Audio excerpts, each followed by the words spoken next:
KBS 1라디오 뉴스레터 K.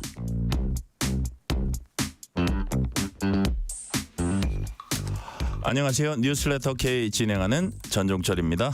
서울중앙지법이 윤 대통령 측에는 구속 취소 청구를 받아들였습니다. 재판부는 검찰이 윤 대통령 구속 기간이 만료된 상태에서 윤 대통령을 기소했다 이렇게 판단했습니다.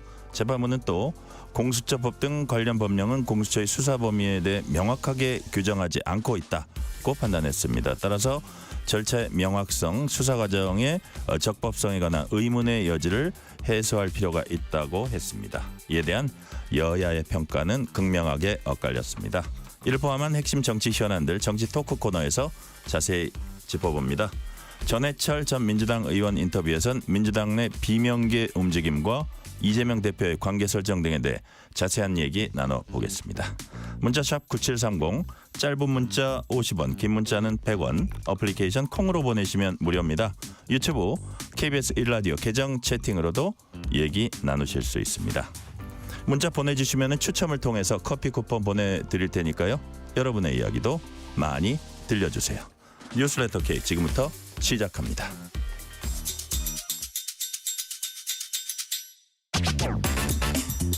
뉴스레터 K 정치 토크. 오늘은 류재화 국민의힘 세종시갑 당협위원장, 조기현 민주당 법률위 부위원장 나오셨습니다. 어서 오세요. 네, 안녕하세요. 반갑습니다. 예, 귀한 시간 내주셨고요. 법원이 윤석열 대통령이 청구한 구속 취소 청구를 인용했습니다. 자, 오늘 안으로 뭐 석방될 가능성이 높다고 하는데 지금 여야 입장은 갈리고 있지만요. 그런 관측도 나오고 있는데 조기현 부위원장님 어떻게 평가하십니까? 오늘 법원 결정 존중하십니까? 뭐 일단 존중을 안 할 수는 없겠죠. 법원의 결정이. 근데 좀 그 뒤통수를 뭐로 한 대 맞은 그래요? 느낌이었어요. 일단 놀랐어요. 딱 봤을 때. 정서적으로 예. 내란 피고인 윤석열 대통령이 다시 나올 수도 있다. 이 자체가 받아들여지지 않았고 법리적으로도 이 선례가 없는 결정, 지금까지의 법리적 해석을 네. 바꾸는 판단이었기 때문에 그렇게 나올 가능성이 없다고 봤거든요. 누구한테 물어봐도 구속 취소가 인용될 가능성이 있다고 얘기하는 법조인은 그렇게 많지 않았습니다. 윤석열 대통령 측 주장이었죠. 그래서 두 가지 측면에서 아직까지도 이게 좀 받아들여지지 않고 있습니다. 검찰이 어떻게 할지 한번 지켜봐야 될 것 같습니다. 네. 자, 좀 놀랐다는 말씀해 주셨고 좀 납득할 수 없는 부분도 있다고 이제 말씀하셨는데, 자, 류재화 위원장도 법조 전문가입니다. 변호사입니다. 네. 자, 어떻게 평가하십니까? 오늘 서울중앙지방법원 판결은 네. 법치국가에서 적법 절차 원칙이라는 것이 얼마나 지엄한 것인지를 새삼 알려주는 그런 판결이었습니다. 보통 우리가 이제 사법부의 판단에서도 결론을 미리 정해놓고 그 결론의 절차를 꿰맞추는 경향이 있습니다. 네. 근데 그게 아니라 적법한 절차에 따른 결론이라면 그 결론을 그 자체로 존중해야 되고 모든 국민이 승복해야 한다. 라는 어떻게 보면 굉장히 당연한 법치국가 원리를 네. 서울중앙지법원이 다시 선언한 것이다. 저는 그렇게 평가하고 있습니다. 자, 류재화 위원장님, 지난달 20일이었나 그때 윤 대통령 측이 법원에 세 가지 이유를 들어서 구속이 취소돼야 한다고 요구를 했거든요. 그게 어떤 거였죠? 크게 세 가지인데 하나는 구속 기간이 만료가 된 이후에도 구속하고 기소했다. 오늘 나왔던 내용이네. 내용이죠. 예. 두 번째는 공수처에서 검찰로 사건을 넘기는 과정에서 대통령 신병 인치가 제대로 이루어지지 않았다. 이 부분은 좀 마이너한 이슈예요. 네, 오늘 서울중앙지법원 결정에도 이게 정면으로 언급돼 있지 않고요. 네, 세 번째가 공수처 수사권 문제입니다. 네, 공수처가 내란죄에 대한 수사권이 없는데 그 수사를 해서 구속영장 발부까지 받았으니까 이거는 구속 위법이다. 그것도 되게 중요한 포인트라고 보시는 거죠? 예, 그렇습니다. 예. 자, 그 세 가지였는데 결과적으로 이제 오늘 재판부가 좀 윤 대통령 측 그 입장을 많이 수용을 했다고 보여지는데 지금 우리 조기현 부위원장님도 갖고 계시고 저도 갖고 있는 저 재판부 설명 자료. 예. 자, 서울중앙지법 2025 고합 129. 자, 이거 이제 자료에 따르면 법원은 구속 기간을 날이 아닌 실제 시간으로 계산하는 것이 타당하다. 이거 무슨 얘기입니까? 원래 예. 형사소송법에는 이 기간 계산할 때 규정이 날로 돼 있는 게 있고 때로 돼 있는 게 있습니다. 네네. 종래에 무조건 날로 돼 있는 거는 그 시간과 관계없이 그 날로 계산을 하는 겁니다. 그러니까 이번에 구속영장의 기록이 법원에 갔다가 반환되는 기간이 시간으로 따지면 33시간 몇 분 정도인데 이게 3일에 걸쳐 있거든요. 네네. 지금까지 검찰도 그렇고 법원도 그렇고 정확하게 날로 계산했기 때문에 이건 3일입니다. 시간으로 계산한 적은 없어요? 그 따로 때로 규정돼 있는 것만 시간으로 계산하지.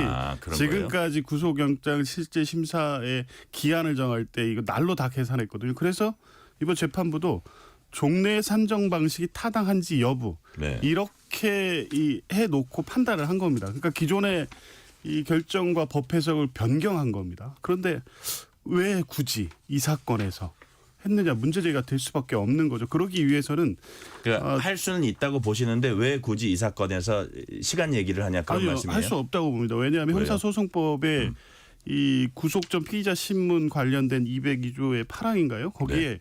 명확하게 날이라고 규정돼 있고 그러면 3일로 계산하는 게 맞고 지금까지 그렇게 해석해 왔고 예. 이 부분에 대해서 달리 판단된 사례도 전혀 없기 때문에 당연히 날로 계산되는 거지. 이거를 갑자기 지금 와서 시간을 면밀히 33시간 몇 분이니까 정확하게 반환된 시간으로부터 33시간 후인 25일 뭐 오전 9시 몇 분. 이렇게 계산한 적이 없다고요. 이렇게 계산하지 않는 사례를 새롭게 해석해서 판단을 한 거기 때문에 받아들일 수가 없는 거고. 네. 어찌됐든 형사소송법 규정은 구속 전 피의자 신문에 명확하게 날로 규정이 되어 있기 때문에 그러면 지금까지의 형사소송법상의 기한 계산을 전체가 지금 다 흔들려 버린 겁니다. 이거는 글쎄요. 왜 이런 판단을 했는지 아직도 납득이 안 됩니다. 네. 날 계산, 시간 계산. 류재하 위원장님 이거 어떻게 판단하고 계세요? 일단 그 청취자분들께서 이게 약간 이게 왜 구속 기간이 뭐가 문제인가 이제 네네. 헷갈리실 수 있으니까 좀 더 설명을 드리면 예. 검사가 피의자를 수사할 때 네. 구속시키고 수사를 할 수가 있는데 그 기한이 형사소송법에 정해져 있습니다. 열흘이에요, 열흘. 열흘. 연장했을 경우는 열흘 더 연장해서 총 20일 네. 이렇게 구속할 수 있는 거예요. 그런데 예를 들어서 영장 실질 심사라고 하고 법에는 구속 전 피의자 신문이라고 돼 있는데 네네. 이제 그런 걸 할 경우에는 법원한테 기록이 갑니다. 그러니까 그 기간에는 수사를 못 하는 거죠. 예. 그러니까 그 기간만큼은 그 구속 기간에서 산입을 안 해주고 더해주는 거예요. 구속 기간을 늘려주는 효과가 생기는 거죠. 왜냐하면 그 기간 동안에는 검사가 수사를 못 하니까 그건 열흘 안에서 빼줄게. 이렇게 하는 거예요. 네네. 그러니까 피의자로서는 불리해지는 거죠. 왜냐하면 구속 기간이 늘어나니까요. 네네. 이 그 기간 계산을 날로 할 것이냐 아니면 정확하게 시간으로 할 것이냐는 사실 명확한 대법원 판례는 없습니다. 그래요. 예. 그것은 결국 해석의 문제인데 이제까지 검찰은 방금 변호사님 말씀하신 것처럼 날로 해왔던 관행이 있었어요. 근데 이게 이번에 이렇게 크게 대통령에 관한 구속 사안이 사안이잖아요. 아주 큰 구속 사안이라 그러니까 이거죠. 법원 입장에서 정말 정색하고 제대로 판단할 수밖에 없었던 거고요. 그렇게 보니까 이거는 피고인 또는 피의자의 이익으로 판단하는 게 맞고 또 우리 형사소송법은 불구속 수사의 원칙을 선언하고 있습니다. 그런 거 네네. 봤을 때 네. 애매할 때는 피의자한테 더 유리하게 판단을 해줘야겠다라는 그런 생각을 한 것 같아요.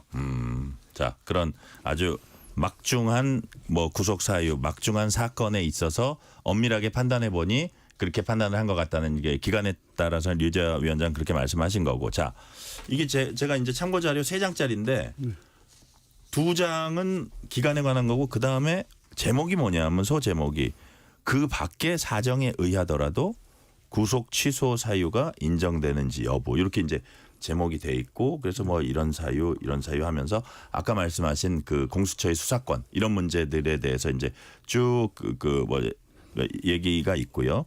그러면서 줄긋고 막판에 뭐라고 써 있냐면 절차의 명확성을 기하고 수사 과정의 적법성에 관한 의문의 여지를 해소하는 것이 바람직하므로 구속 취소 결정을 하는 것이 상당함. 이 부분은 어떻게 보십니까, 조기현 부위원장님? 그러니까 이 부분도 사실 판단을 한 게 아닙니다. 네. 윤석열 대통령 측이 주장했던 게 그 수사 자체 위법성. 판단을 한 게 아니라는 건 무슨 뜻이에요? 그러니까 이 피고인 측 변호인, 그러니까 윤석열 대통령 측이 주장한 내용을 인용해 놓고 네. 이런 부분에 대한 어떤 판례라든가 해석이 존재하지 않고 논란의 소지가 있고 나중에 그러면 이 상태로 그대로 재판이 진행될 경우에 어떤 네. 절차적 뭐 여러 가지 문제가 발생할 뭐 있기 때문에 김재규 재심 뭐 이런 얘기까지 나와요. 그것까지 인용하면서 했는데 굳이 이걸 구속 취소 사유로 인정하고 이거를 기재했어야 되느냐 저는 의문인 게 이 부분은 예. 윤석열 대통령이 주장을 하면 이 내란죄 형사 공판 절차에서 다투면 됩니다. 그래서 수사 절차가 위법했고 기소가 위법했다고 하면 공소기각을 구하는 주장을 계속 유지해서 그때 판단하면 되고요. 어차피 이 담당 재판부가 똑같지 않습니까? 그리고 뭐 수사권 외에 실체적 사유라든가 여러 가지 문제의 절차 위법이라든가 그런 위법한 수사를 통해서 취득된 증거의 효력 문제를 다투려면 본안 절차에서 다투고 그 재판에서 판단하면 됐는데 굳이 왜 이걸 구속 취소 사유로 보고 인정된다 판단을 했는지 네. 이해가 안 되는 게 어쨌든 형사소송법상의 구속 취소는 구속의 사유가 없거나 구속의 사유가 소멸된 경우라고 정해져 있거든요. 근데 지금 이 사항은 논란에 대한 어떤 법 해석의 문제는 엄밀히 따지면 형사소송법 93조의 구속 취소의 사유에 해당되지 않아요. 이거. 구속 취소의 사유 대표적인 게 뭔데요? 예를 그러니까 들면 뭐 이런 기간, 그러니까 구속 기간 지났다. 이거는 명확한 거니까. 예를 들어 그렇죠. 지금은 뭐 날이냐 시간이냐 좀 그런 면이 있긴 하지만 그런 부분이 이제 명확하게 예. 그렇게 제한적으로 해석이 되지 여러 가지 법적 논란이 있고 향후에 수사권 등의 문제가 될 수 있으니까 이것도 구속 취소 사유로 볼 수 있다. 이렇게 판단할 문제가 아니거든요.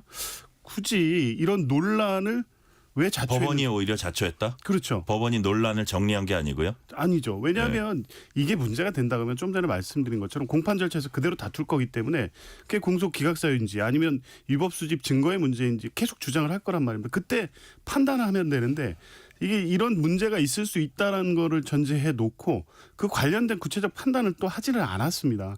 그러니까 논란이 될 수 있으니까 이것도 구속 취소 사유가 될 수 있다. 이게 납득이 되나요? 전 받아들여지지가 않습니다. 자, 지금 류재호 위원장님, 예. 지금 조기현 부위원장께서는 이게 납득이 안 된다. 구속 취소 사유가 안 된다. 플러스 여기에 이제 판시한 거에 어떤 뭐 탄탄한 어떤 근거가 없이 그냥 윤 대통령 측 입장을 받아들인 걸로 보인다. 이런 취지로 저는 이해를 했거든요. 근데 어떻게 동의하십니까? 아니면 반박하십니까? 저는 반박해야겠죠. 왜냐하면 지금 사실 저는 그 부분을 보면서 법원의 고심을 좀 엿볼 수 있었어요. 아, 그래. 어떤 점이요? 추후에 형사 절차에서 불거질 수 있는 그게 뭐 1심이든 2심이든 아니면 대법원 네. 심리 과정에서 불거질 수 있는 절차적 문제 때문에 실체적인 문제를 해명하지 못하고 전체 그 사건 자체를 그르칠 수가 있거든요. 그러니까 그럴 위험이 있기 때문에 가장 처음에 이 사건 초입에 여러 가지 그런 그 불미스러운 일을 발생할 것을 미연에 방지하기 위해서 초장에 털어버린다라는 취지에서 서울중앙지방법원이 저는 고심 끝에 판단을 했다고 보이고요. 수사는 어느 정도 저기 했다고 하지만 재판은 이제 초입 단계니까. 초입 단계니까 예. 지금 이걸 정리해주지 않으면 이게 나중에 항소심이나 대법원 판결에서 정말 예측 밖의 판결이 나올 수가 있거든요. 네, 그럴 경우에 국론 부여는 어떻게 책임질 겁니까? 그리고 조 부위원장님께서 방금 이걸 굳이 왜 본안 절차가 아닌 구속 취소 판단 단계에서 이것까지 판단을 하느냐 말씀하셨는데 수사기관의 행위가 법에 부합하는지 부합하지 않는지를 판단하는 것은 굳이 본안 절차 뭐 구속 취소 절차 가릴 게 없어요. 법원이 판단할 계제만 된다면 언제든지 네. 판단해서 그것의 위법성 여부를 확인시켜 줘야죠. 그래서 저는 이게 만약에 내란죄에 대한 수사권을 공수처가 가지고 있지 않다는 혹은 공수처가 가지고 있는지 여부에 대해서 명확하지가 않다면 지금 우리 서울중앙지방법원 판결은 공수처에게 내란죄 수사권이 있는지 여부에 대해서 명확하게 판단하지는 않았어요. 다만 여러 가지 의문이 있다. 의문이 있는 상태에서 이걸 계속 진행하는 것은 문제이니 피고인에게 유리하게 판단해서 불구속 수사 원칙으로 가자. 이런 판단이었거든요. 네. 그래서 저는 이 내란죄 수사권이 있는지 없는지 여부라는 굉장히 중요한 수사의 어떻게 보면 기초죠. 이것이 구속 사유와 관련이 없지 않다. 당연히 구속 사유와 관련된 것이고 따라서 여기에 의문이 있다면 충분히 구속 취소도 가능하다고 저는 생각합니다. 자, 그러면 조기현 부위원장님 짧게. 이거는 판단한 게 아니고요. 그냥 네. 판단을 유보했는데 불필요하게 이유 기재를 하면서 이걸 구속 취소 사유로 인정을 했기 때문에 문제인 거예요. 왜냐하면 수사권 관할권 그 윤석열 대통령이 주장한 것이 마치 받아들여진 것처럼 해석이 되고 있거든요. 굳이 왜 이걸 기재했는지 이렇게 되면 윤석열 대통령의 지금의 수사에 대해서 공수처의 수사라든가 이 서부지법에 영장을 청구했다는 이 자체가 마치 다 위법 사유가 되는 것처럼 해석이 될 여지가 있기 때문에 이렇게 불확실하면 오히려 이 구속 취소 사건은 엄밀하게 구속 취소 사유에 해당되는지만 판단했어야지 이렇게 다른 어떤 절차적 문제가 될 수 있는 부분까지 문제가 있는 것처럼 이유 기재를 해 놓으면 이걸 어떻게 받아들이겠냐고요. 안 그래도 지금 이 각 진영이 대통령 수사라든가 탄핵을 놓고 첨예하게 대립되고 있는 상황에서 이렇게 모호하게 판단해서 이것이 취소 사유가 있었다고 판단을 해버리면 지금까지 윤석열 대통령이 주장했던 기소권, 관할권, 소위 말하는 영장 쇼핑 이런 게 다 받아들여진 것처럼 해석되지 않습니까? 굳이 왜 이런 여지를 남겨두는 이유를 기재했는지 이해할 수가 없다는 거죠. 근데 법원이 제가 조금 조기현 부위원장님께 이제 추가로 질문을 드리면 왜 굳이 이거를 했냐고 하시는데 어떤 수사권 어떤 공수처면 공수처 이런 데 수사권이 명확하지 않은 거하고 구속의 취소 사유하고 저는 연결이 될 것 같은데 그냥 제 법을 잘 모르는 사람 입장에서 보면 그게 왜 연결이 안 된다고 보시는 거예요? 근데 그게 그러려면 구속 취소 사유와 그러니까 형사소송법 93조의 구속 사유가 없거나 소멸된 경우에 어떻게 해당되는지를 써줘야죠. 그냥 논란의 여지가 있고 향후 재판에서 재심 가능성도 있고 이렇게 되면 그러니까 알아서 해석하라는 취지밖에 안 돼요. 이거. 잘못 쓴 판결문이에요. 저는 보시기에? 받아들여지지 저는 그래요? 진행자께서 말씀하셨던 것처럼 류재하 위원장님. 그 구속을 하는 이유는 수사를 하기 위해서 구속하는 겁니다. 그런데 수사권이 없는 수사권이 모호한 이런 상황에서 수사권이 모호한 기관이 수사를 했다는 생각이 든다면 법원 입장에서 그럼 이거에 대해서는 구속 사유랑 직결되는 문제인 거예요. 아니 제가 이해하긴 그건데 그게 너무 자연스러운 것이고 그걸 구속 사유와 이렇게 동떨어진 것이라고 판단하기는 오히려 저는 거기에는 동의하기가 어렵고요. 다만 제가 그 조 부위원장님께서 하신 말씀에 제가 하나 더 명확하게 말씀을 드리면 동의를 해드리는 건데 이번 서울중앙지방법원의 판단은 공수처에게 내란죄 수사권이 없다고 본 것이 전혀 아닙니다. 그것에 대해서 명확하게 판단하기 어렵기 때문에 애매모호하기 때문에 대법원의 판례도 없고 상급심의 판단이 없기 때문에 이렇게 불명확한 상태에서는 수사나 재판을 계속 진행해서는 안 된다. 안 되고 이걸 그리고 그 피고인에게는 우리 법에서는 그 애매모호할 땐 피고인의 이익으로 해야 된다는 대원칙이 있거든요. 그리고 불구속 수사가 형사소송법의 대원칙입니다. 애매모호할 때는 대원칙대로 가자는 판결을 한 거예요. 자. 양쪽 이제 입장 다른 거 요까지는 요 문제는 이렇게 하고 여기부터 이제 중요한 문제예요. 사실 제가 오늘 사안에 있어 윤 대통령 구속이 계속 지속되냐 아니면 석방될 수 있는 단초가 되냐 이것도 매우 중요한 문제지만 그렇다면 이 오늘의 판결로서 지금 공수처의 수사 그다음에 윤 대통령 체포 그다음에 검찰 기소 지금까지의 과정은 자 유재하 위원장님 다시 처음으로 돌아가서 확실한 경찰한테 수사를 맡기거나 해야 됩니까? 어떻게 해야 됩니까? 그건 아니에요. 그럴 수는 없습니다. 그럴 수는 저는 없고. 사실 이 문제 때문에 어떻게 해야 되는 거예요? 공수처가 수사할 때 경찰로 사건 이첩하라고 얘기를 했거든요. 왜냐하면 이런 식으로 불미스럽게 진행하다 나중에 일을 크게 그르칠 수 있으니까요. 하지만 지금 할 수 있는 건 뭐예요? 그럼? 지금 할 수 있는 거는 결국 구속 취소 결정에 따르는 것 그리고 공수처가 지금 만약에 따랐는데 1심 법원에서 공수처가 수사권이 없다고 판단할 수도 있거든요. 그럴 경우에는 공수처가 직접 행한 여러 가지 증거 수집들이 다 위법 수집 증거 배제 법칙에 의해서 증거 능력을 상실할 수 있어요. 그런 것을 형사소송에서 감수해야 합니다. 그런데 실제로 공수처가 윤석열 대통령을 직접 대면 수사를 한 번도 했는데 진술 거부권을 행사하거나 아니면 아예 못했습니다. 실제로 공수처가 수사한 게 거의 없어요. 그래서 심지어 검찰에서는 공수처로부터 최종 송치를 받으면서 뭐라고 했냐면 필요 없다 그랬어요. 공수처가 수사한 거 안 쓰겠다 그랬어요.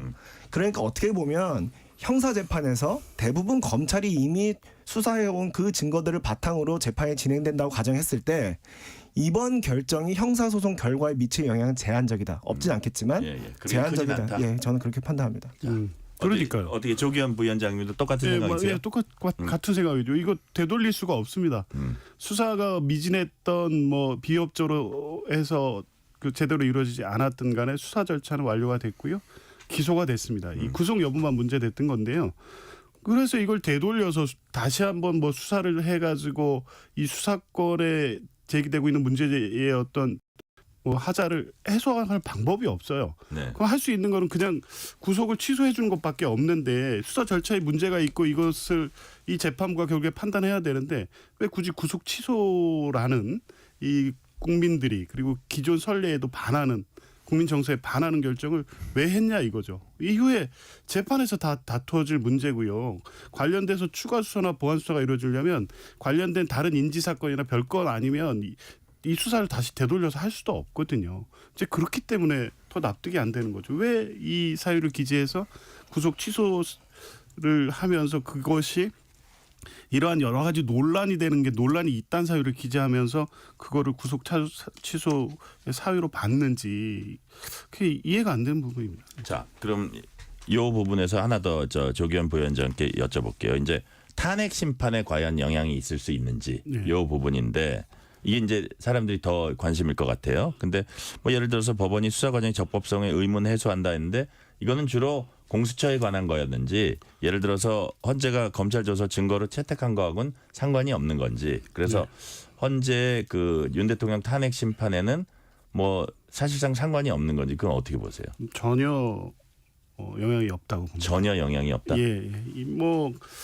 그 윤석열 대통령 탄핵 사건에서 검찰로부터 받은 수사 기록 인증 등본은요. 이 네. 진행된 수사와 관련해서 다 받은 거고 그래서 본인들 관련된 뭐 주요 임무 종사자들이 검찰에서 한 진술이 본인의 진술이고 변호인이 입회했고 본인이 확인한 진술이라는 거를 네. 다 확인하면서 증거로 채택을 했어요. 그렇기 때문에 이 수사 절차상의 어떤 문제가 있을 수도 있다는 이 중앙지법의 판단이 있다고 해서 이게 탄핵 절차로 전혀 연결되지 않고요. 이것은 이 정확하게 내란죄 공판 절차에서는 문제가 될 겁니다.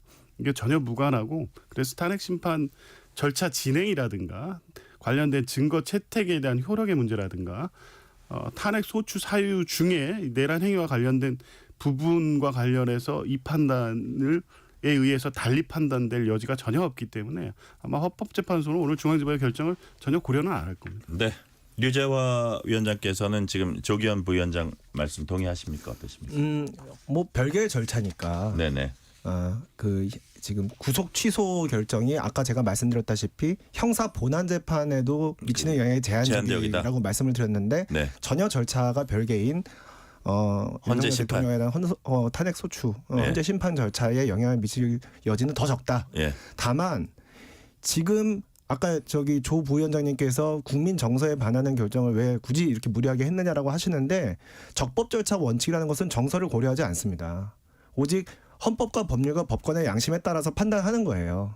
그렇기 때문에 그거는 있는 그대로 받아들여야 되는 것이고 헌법재판소도 이 적법 절차 원칙의 지엄함에 대해서 다시 한번 숙고해 볼 필요는 있다 이렇게 생각합니다.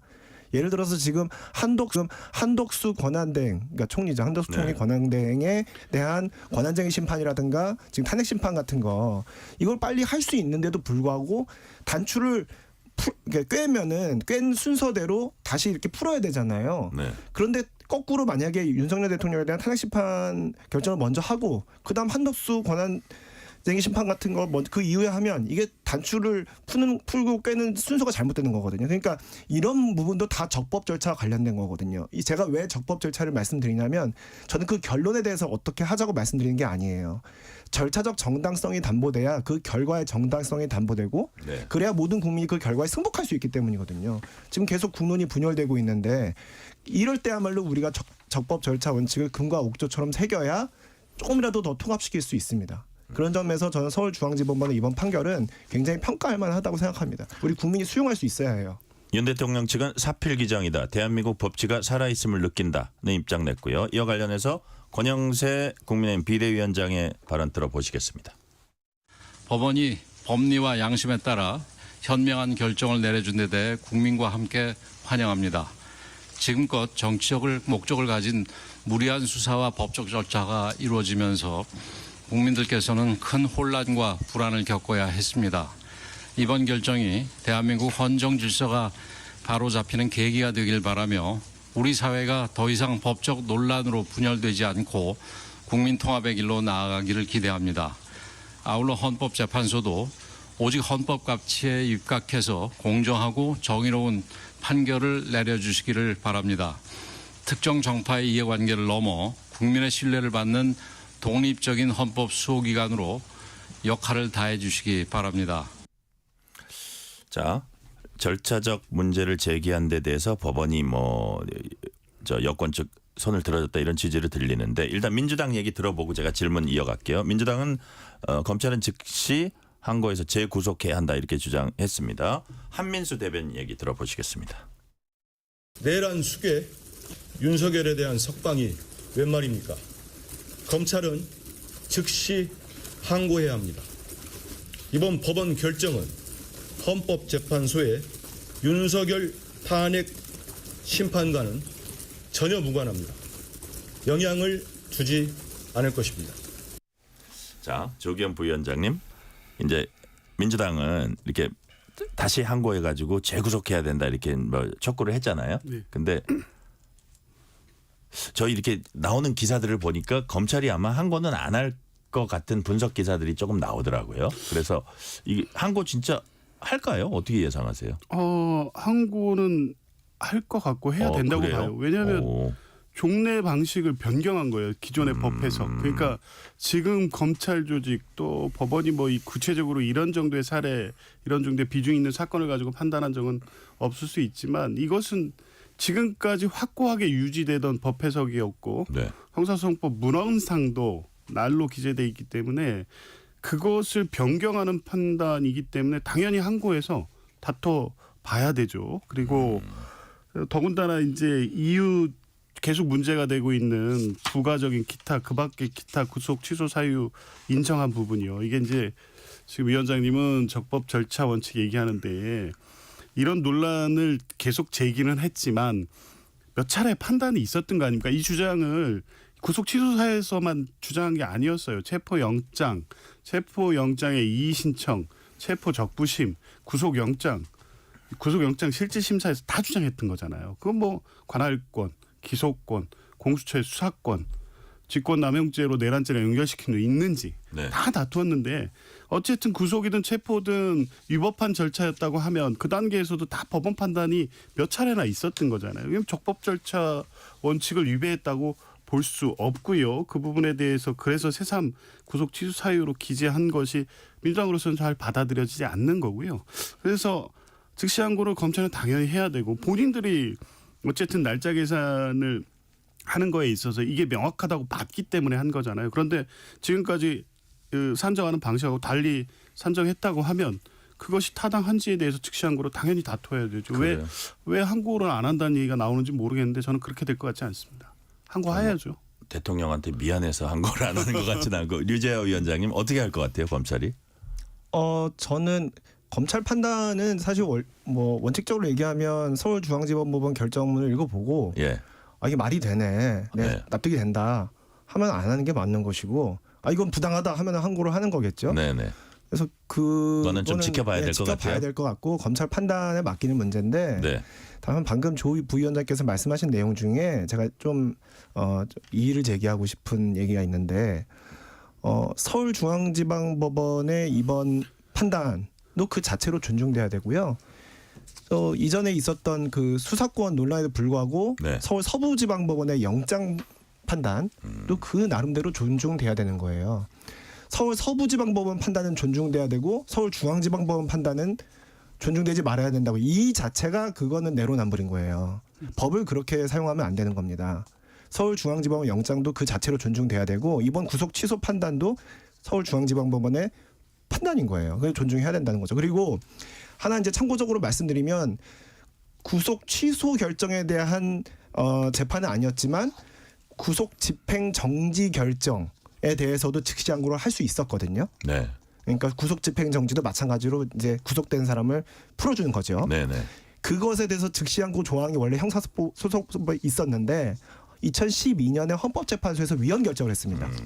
그거는 그 즉시 항고 조항은 그 불구속 수사 원칙이라든가 이제 그 우리 형사소송법 대원칙에 부합하지 않는다 해서 영장 주기에도 위반된다 뭐 이래가지고 네. 그 위헌 결정을 했거든요. 그 취지에 비춰 본다면 사실 검찰로서는 이번에 즉시항고를 하는 게 상당히 부담스러울 겁니다. 네.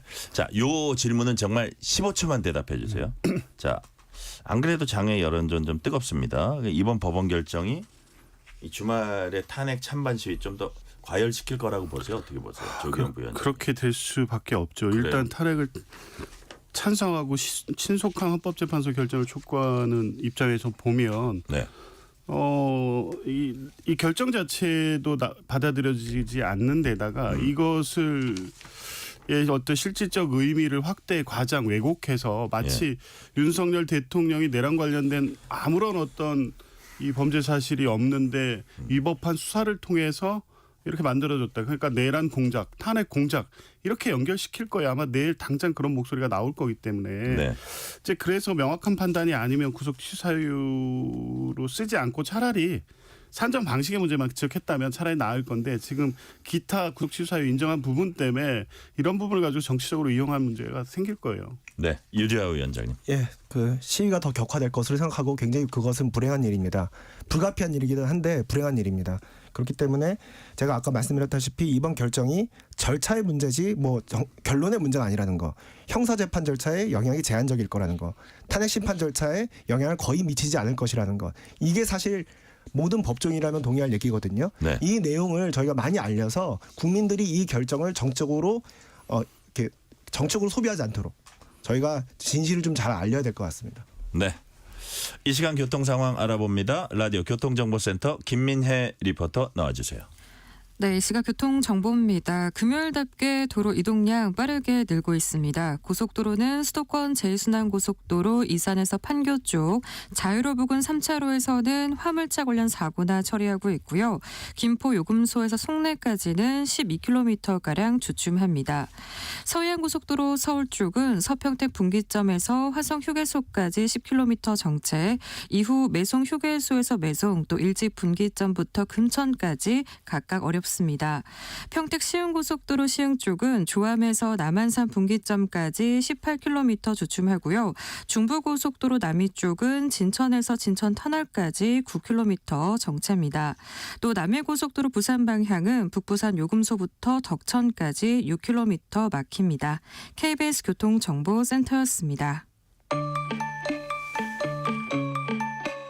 퇴근길 당신과 함께 읽는 세상 이야기 KBS 일라디오 뉴스레터 K.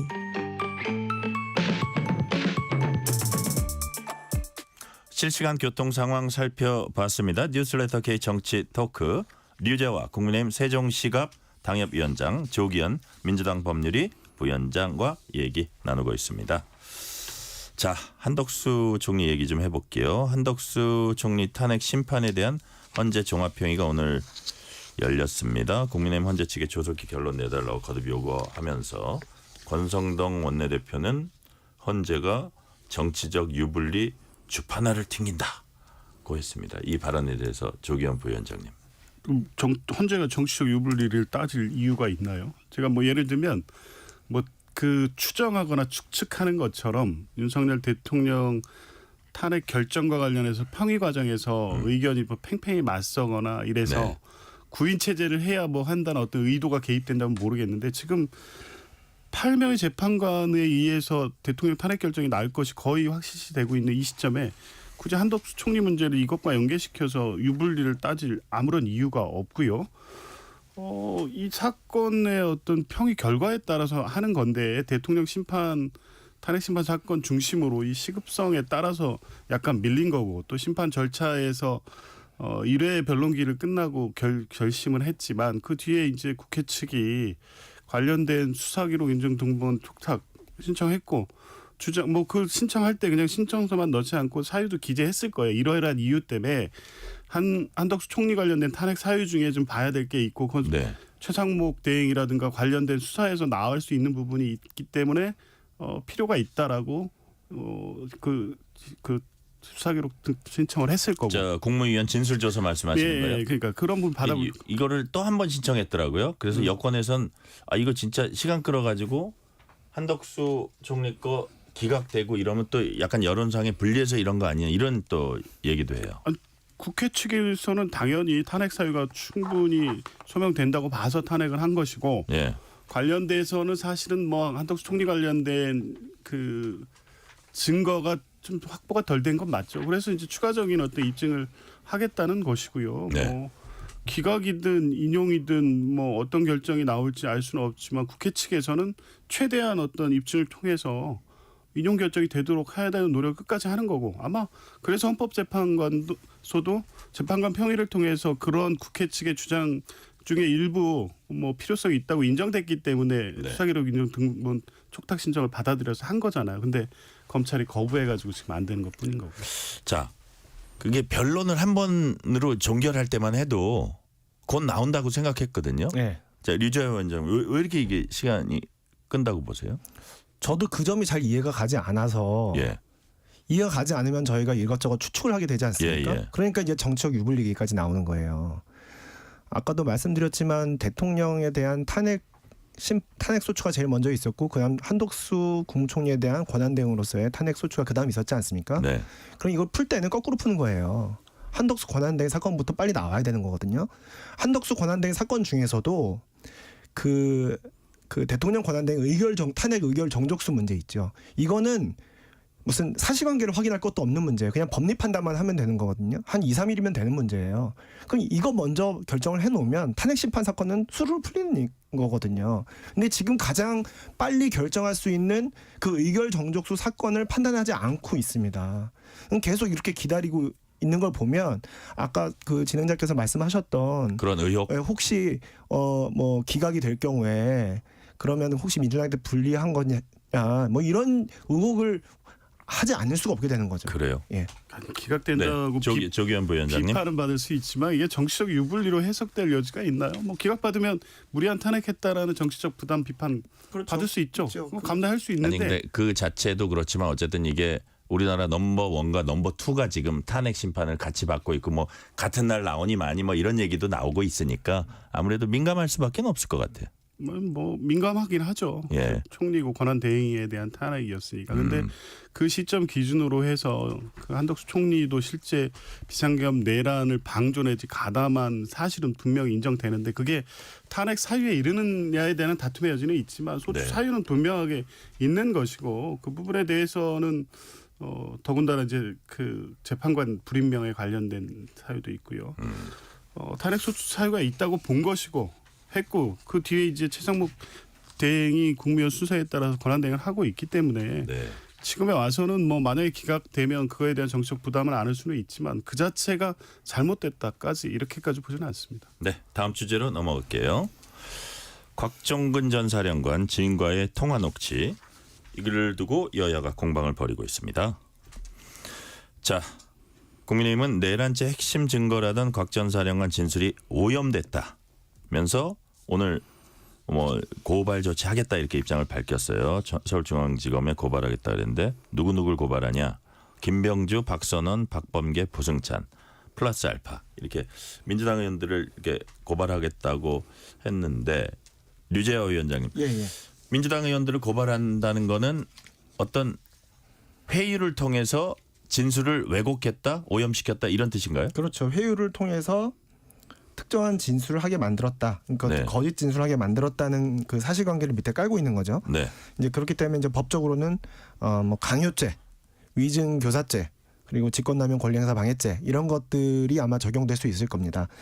이게 이제 고발까지 하게 된 배경은 뭐냐면 곽종근 전 사령관의 진술이 윤석열 대통령 탄핵 심판 과정에서 굉장히 핵심 진술 중에 하나거든요. 근데 그 진술이 예를 들어서 제3자에 의해서 오염됐다 한다면 그 진술이 신빙성 판단을 달리할 필요가 있는 겁니다. 예. 이제 그것에 대해서 이제 여러 가지 강한 주장을 하기 위해서 제 생각엔 고발까지 이루어진 건데 구체적인 사실관계는 아직 명확하게 지금 곽종근 전 사령관 측의 진술과 지금 엇갈리고 있기 때문에 네. 그것은 이제 수사 과정에서 밝혀질 일입니다만 중요한 건 이 곽 전 사령관의 진술의 신빙성 이것이 굉장히 중요하다. 무엇보다 중요하다. 그렇기 때문에 이렇게 고발까지 나간 것 같습니다. 자 류재호 위원장께 추가로 하나만 더 질문드릴게요. 국민의힘은 홍장원 메모 조작에 이어 곽종근 진술 조작이다 이렇게 뭐 규정을 지으면서 이제 공세 수위 높였는데 자 민주당에서 어떤 얘기를 하냐면 사실 이 사람 두 사람 말고도 지시 받았다는 사람 많고 이거는 이미 광범위하게 팩트로 지금 나와 있는 거 아니냐는 게 민주당 주장이거든요. 그럼에도 불구하고 핵심 증언들의 그게 아주 명확하지 않으면 그게 이른바 그 법률 용어로 탄핵될 그런 소지가 있다는 겁니까? 저 국민의힘 입장에서는. 그러니까 이분들의 진술이. 예. 그러니까 사실 재판을 변호사로서 해보면 네. 어떤 혐의에 대해서 유죄 판단을 받기까지 증거 하나 가지고 그 유죄 판단을 뒷받침하지 않습니다. 예. 굉장히 다양한 증거들이 서로 이렇게 뭐 시실과 날실처럼 서로 엮여서 예, 유죄 예. 판단을 뒷받침하고 그리고 서로를 지지하고 보강해주기도 하고요. 또는 가끔씩은 상반된 증거가 나오기도 하는데 그런 것들을 종합적으로 판단해서 유죄일지 무죄일지 판단을 하는 겁니다. 근데 곽종훈 전 사령관이든 아니면 홍장원 전 차장의 진술이든 핵심 증언인 건 맞습니다만 네. 그렇기 때문에 그 진술의 신빙성 여부에 대해서는 치열하게 다투어야 합니다만 그렇다고 해서 그게 결론에 반드시 어떤 영향을 별로 바꾼다. 그렇게까지는 가지 않습니다. 많은 물증들, 인증이라고 하던데요. 사람에 대한 증거는 인증이라고 하고 이렇게 서류나 이런 건 물증이라고 하거든요. 많은 물증과 다른 관련자들의 진술이 보강되어 있기 때문에 결론에 영향이 결론이 뒤바뀔 정도로 영향이 클 거라고 단정하기는 어렵습니다. 네. 자, 민주당은 조기현 부위원장님 네. 엉터리 의혹 제기다. 어떤 부분이 엉터리라는 거죠? 저는 국민의힘이나 대통령 측이 홍장원 차장하고 곽종근 사령관의 진술이 네. 회유나 협박에 의해서 허위 사실을 진술했다 이렇게 생각하지 않을 거라고 봅니다. 이 둘을 공격함으로써 대통령 탄핵 반대 여론을 만들기 위해서 계속 공격하는 거지. 이 증거관계라든가 관련 어떤 수사 기록 다른 관련자들의 진술 내용들을 통해서 이미 이 관련된 내용들은 사실로 거의 확정됐다고 볼 수 있거든요. 계속 그냥 문제 제기하는 거고요. 곽종근 사령관의 진술이 바뀌었습니까? 바뀐 적이 없습니다. 그러니까 대통령이 두 번 전화했고 두 번째 전화에서 정족수가 안 된 것 같다. 인원들을 끄집어내라. 그 인원은 국회의원이라는 내용의 진술을 12월 6일 김병주 의원 처음 만났을 때부터 똑같이 했습니다. 그 진술이 한 번도 바뀐 적이 없어요. 뭐가 오염이 된 거죠? 그러면 다른 한쪽으로 국회의원들 끌어내라고 했다고 진술하고 있는 누구죠? 이상현 공수일 여단장의 진술 그리고 수방사 조상현 경비단장도 똑같은 취지 국회의원을 끌어내라는 지시를 상부로부터 받았다. 그리고 특히 특전사 같은 경우에는 당시 곽종근 사령관의 지휘 마이크를 통해서 다 들었습니다. 그 진술이 한두 개가 아니에요. 국회의원 끌어내라는 지시가 내려가는 게 명백한데 그 사람들 진술은 그럼 누가 오염시킨 건가요? 오염됐다고 하면 그러면 그 진술들도 사실이 아니라고 다른 근거를 대야죠. 그냥 곽종근 사령관만 붙잡고 의원이 12월 6일 날 김병주 의원을 만났다는 그 사실관계 하나만 엮어서 그리고 12월 10일 날 박범계 의원을 그 국정조사 중간에 만나서 관련된 내용을 청취하고 오후에 그 진술을 구체적으로 대통령의 두 번째 전화에 대해서 얘기했다는 그 사실관계를 가지고 마치 이게 회유에 의해서 모두 다 허위로 만들어진 진술처럼 주장하고 있는데 아니지 않습니까? 다른 진술이 명확하게 존재하고 있는데 이 주장을 한다 해서 이게 탄핵 재판에서 받아들여지거나 없는 진술이 만들어졌다고 인정되거나 할 가능성을 보고 하는 주장은 아니라고 보고 있습니다. 네, 다음 주제로 넘어갈게요. 감세 전쟁이라고도 하는데 국민의힘이 배우자 상속세 전면 폐지 전면에 내세웠고 민주당은 근로소득세 완화책 이제 꺼내 들고 있는 와중에 이재명 민주당 대표가 배우자에 대한 상속세 면제는 이혼하거나 재산세 재산을 이제 분할하는 그런 상황까지 고려하면 나름의 타당성이 있다면서 우리가 동의할 테니 전적으로 받아들이겠다 이렇게 했습니다. 조기현 부위원장님. 표를 위한 겁니까? 민생을 위한 겁니까?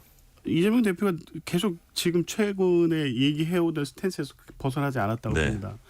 상속세를 부자 감세해주자 이런 취지가 아니지 않습니까? 실제 집 한 채 갖고 있는데 그게 부동산 가격이 올라서 상속이 발생하는 경우에 그 상속하려면 집을 팔아야 되는 이런 상황이 반복되고 있는 이런 피해자는 실제 상속세의 취지와 맞지 않기 때문에 이걸 구제하기 위해서는 기본공제와 배우자 공제를 확 늘려주겠다. 여기까지 입장이었는데 이제 추가적으로 이 폐지를 주장하는 측 중에 배우자 공제 범위를 넘어서 아예 폐지하다는 것으로 봐도 전체 지금까지 이재명 대표가 주장해왔던 내용에 크게 반하지 않고 실질 효과가 있다고 보니까 그러면 그 정도 안에서 상속세 개정안에 대해서는 서로 합의해서 통과시키자 이렇게 얘기하고 있는 거죠. 뭐 네. 기존 입장과 바뀐 것도 없고요. 네. 자, 그럼 유재화 위원장님 보시기에는 어차피 이렇게 됐으니까 상속세 좀 뭐 현실화라 그래야 되나 이렇게 개편 필요하다고 보시는 거예요? 아 그럼요. 예. 일단 방금 그 배우자 상속세 전면 폐지는 저희 국민의힘이 먼저 제안을 해서 네. 이재명 대표가 동의하는 취지의 발언을 한 것이고요. 왜 그러냐면 이 상속세라는 게 원래 그 약간 이중과세적 측면이 있습니다. 예. 왜냐하면 다 근로소득 세후세 다 뗀 다음에 재산 축적하게 되는데 그걸 거기에다 또 과세를 하는 거거든요.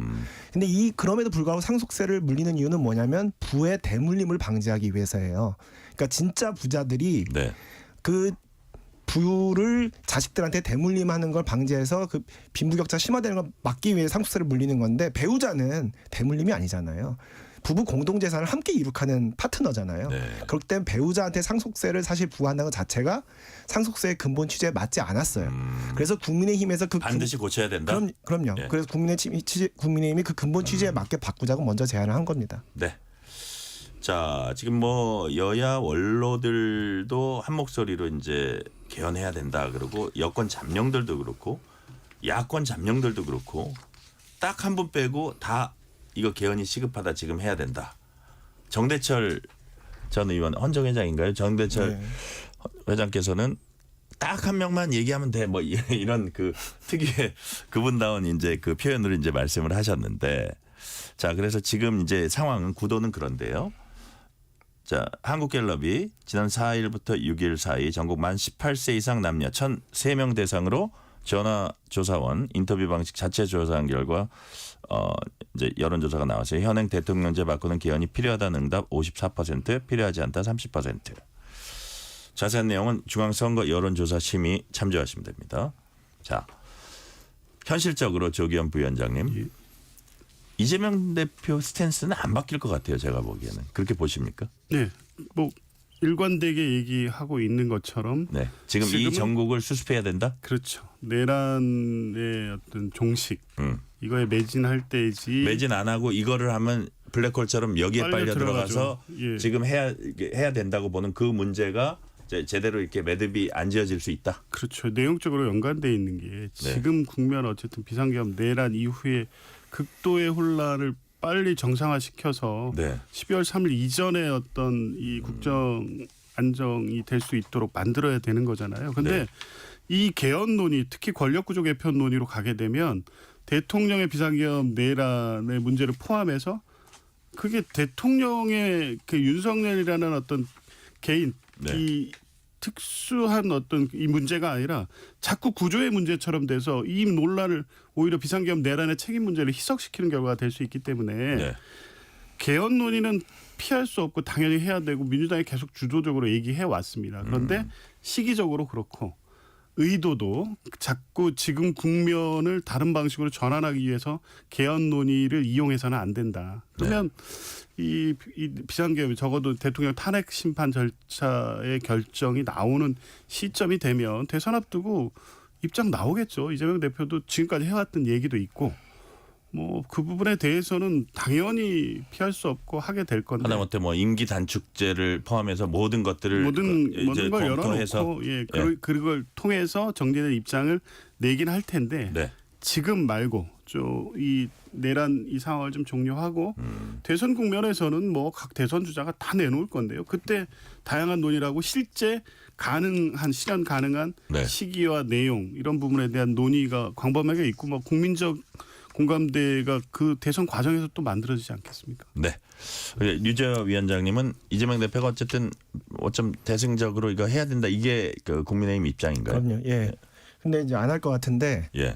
그 이유를 말씀을 드리면 일단 그 조 부위원장님께서 네. 뭐 내란 종식을 뭐 더 먼저 해야 된다 말씀하셨는데 현재 그 우리 한국에서 벌어진 일에 대한 종식은 형사재판과 헌법재판을 통해서 종식하면 되고요. 이제 정치인들은 나라를 다시 세우는 일에 매진해야죠. 그렇다면 그게 개헌이라 이거예요. 그럼요. 왜냐하면 지금 29번의 탄핵이 민주당에 의해서 있었고요. 그 대통령은 비상 계엄을 했습니다. 3명의 대통령이 탄핵을 당했고 그중에 한 명은 탄핵 소추를 받았고 그중에 한 명은 탄핵을 당했고요. 한 명은 목숨을 스스로 끊으셨고 한 분은 지금 재판을 받고 형사 재판을 받고 있습니다.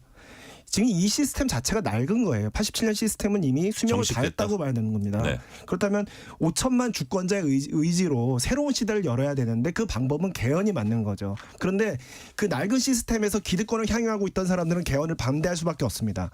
그래서 저는 이렇게 생각해요. 개헌을 막는 자가 기득권인 겁니다. 근데 지금 민주당, 여야, 국민의힘 통틀어서 개헌을 막고 있는 사람 딱 한 명입니다. 네. 이재명 대표죠. 이재명 대표는 기득권인 거예요. 스스로 기득권임을 인정하고 있는 것과 다름없다고 생각합니다. 네, 오늘 말씀은 여기까지 듣겠습니다. 류재화 국민의힘 세종시갑 당협위원장, 조기현 민주당 법률위 부위원장이었습니다. 말씀 감사합니다. 감사합니다. 네, 고맙습니다. 뉴스레터 K 1부 마치고 2부가 이어집니다.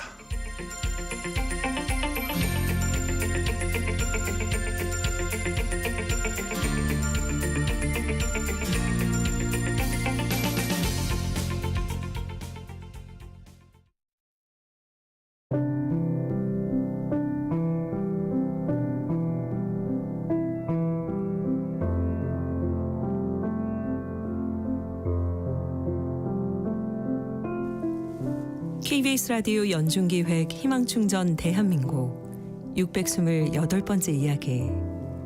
안녕하세요. 아나운서 김지윤입니다. 고등학교 3학년 희수는 수업이 끝나면 바로 집으로 달려갑니다. 오래된 계단식 주택 옥탑층에 살고 있는 희수네 가족. 거친 숨을 몰아쉬며 도착한 집엔 엄마와 뇌병변 장애를 가지고 태어난 2살배기 남동생이 있습니다. 병원과 치료실을 오가느라 지친 엄마를 대신해 동생을 돌보기 시작하는 희수. 수시로 침을 닦아내고 뻣뻣해진 몸을 마사지하며 우는 아이를 챙깁니다. 반복되는 간호와 힘겨운 생활고에 점점 웃음을 잃어가는 두 사람. 집에 와서도 마음 편히 책 한 번 못 보는 희수가 엄만 너무도 안쓰럽고 가엾기만 합니다. 장애 지원금만으로 힘겹게 생활하고 있는 희수 가족을 위해서 여러분의 응원과 사랑을 보내주세요.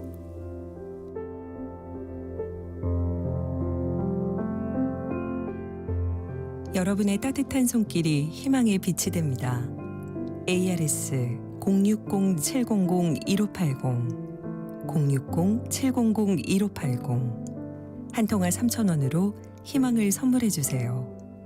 KBS 라디오 연중기획 희망충전 대한민국은 초록우산 어린이재단, 인탑스 주식회사 그리고 청취자 여러분과 함께합니다.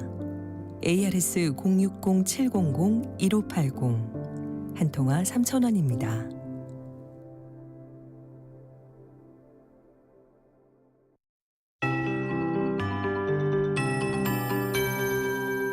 KBS 58분 날씨. 날은 포근하지만 수도권을 중심으로 종일 미세먼지 농도가 높게 나타나고 있습니다. 대기가 정체하면서 내일도 수도권은 초미세먼지 농도 나쁨 수준이 예상됩니다. 호흡기 관리 잘 하셔야겠습니다. 주말인 내일도 낮 동안에는 온화한 날씨가 이어지겠습니다. 내일 아침 기온 서울이 2도, 춘천 0도, 대전과 전주, 대구 3도로 오늘보다 2도에서 5도 정도 높게 시작하겠고요. 낮 기온은 서울과 춘천 10도, 대전과 전주, 부산 11도, 대구 12도까지 오르겠습니다. 낮 기온이 크게 오르는 만큼 아침과 낮과 밤의 기온차가 10도 이상 크게 벌어집니다. 환절기 건강관리에 유의하시기 바랍니다. 내일 중부지방은 구름 많다가 오후부터 맑아지겠는데요. 오늘 늦은 밤부터 제주도에 비가 시작돼 내일은 오전부터 충청 이남 지역에도 비가 오는 곳이 있겠습니다. 제주도에는 5에서 10mm, 호남과 영남에는 5mm, 충청과 강원 중남부 내륙에는 1mm 안팎의 비가 조금 예상됩니다. 기온이 낮은 제주 산지에는 1에서 5cm, 강원 중남부 내륙에는 1cm의 눈이 내리는 곳도 있겠습니다. 모레 일요일에는 전국이 대체로 맑겠고요. 따뜻한 남서풍이 불어오면서 일요일 서울의 낮 기온이 13도까지 오르겠습니다. KBS 58분 날씨 조하늘입니다.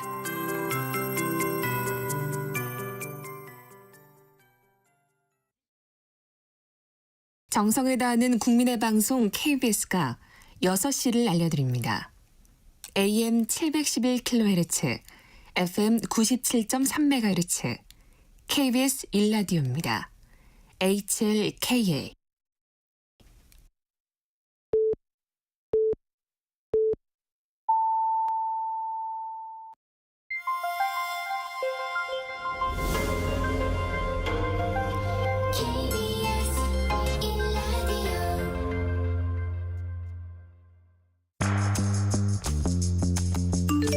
여러분은 지금 퇴근길 시사편지 한 장, KBS 1라디오 뉴스레터 K를 듣고 계십니다.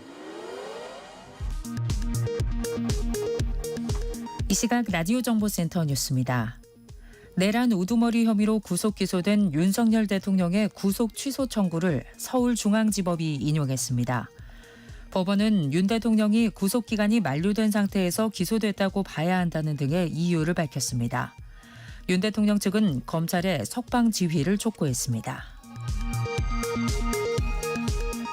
국민의힘은 법원의 결정을 환영한다면서 윤 대통령 탄핵 심판도 기각돼야 한다고 주장했습니다. 야당은 법원의 결정에 유감이라며 검찰의 즉시 항고를 촉구하고 법원 결정과 탄핵 사유는 무관하다고 밝혔습니다. 공수처는 재판부가 공수처 수사의 위법성을 확인한 것이 아니라고 밝혔습니다. 윤석열 대통령 부부의 공천 개입 의혹과 불법 여론조사 의혹을 수사 중인 검찰이 명태균 씨에 대한 추가 조사에 나섰습니다. 명 씨의 법률 대리인 측은 오세훈 시장과 명 씨가 만난 시기와 장소가 특정이 됐다고 밝혔습니다. 정부가 휴학한 의대생들이 복귀하는 것을 전제로 내년도 의대 모집 인원을 증원 전 수준인 3,058명으로 되돌리는 데 동의했습니다.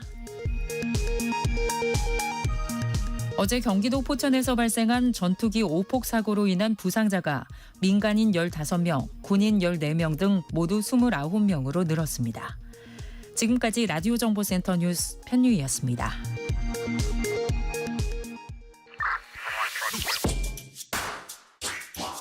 뉴스의 진수를 보여주는 인터뷰, 뉴진수.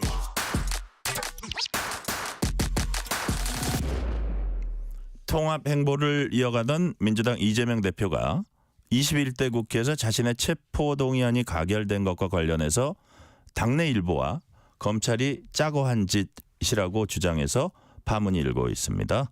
이 같은 발언에 비명계는 즉각 사과를 요구하기도 했습니다. 오늘은 비명계 전해철 전 의원 나오셨습니다. 전해철 의원님 어서 오세요. 예, 반갑습니다. 시간 내주셔서 감사드립니다. 예. 자, 경기도 안산 상록갑 19대부터 내리 3선 하셨고요. 자, 문재인 정부에서 행정안전부 장관 하셨어요. 그렇습니다. 예. 예.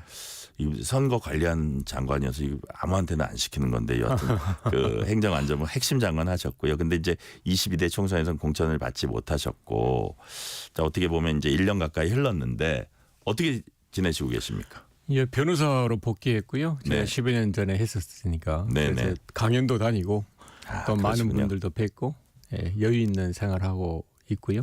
그러니까 지난 12월이죠. 계엄되기 전만 해도 아주 여유 있는 생활을 했었는데 네. 계엄하고 나니까 이제 많은 국민들처럼 걱정도 되고 또 뭔가 이렇게 대한민국 또 정치 체제 이런 네. 것이 바뀌어야 되지 않겠냐라고 역할. 해서 많은 분들을 뵙고 네. 또 그게 필요한 일들이 무엇일까 고민도 또 하고 있습니다. 아, 그러시군요.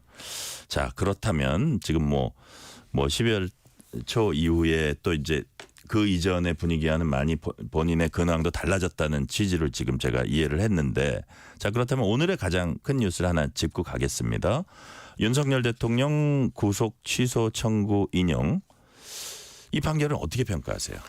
저도 오후에 깜짝 놀라서 그러셨어요? 그 뉴스를 보았고요. 네.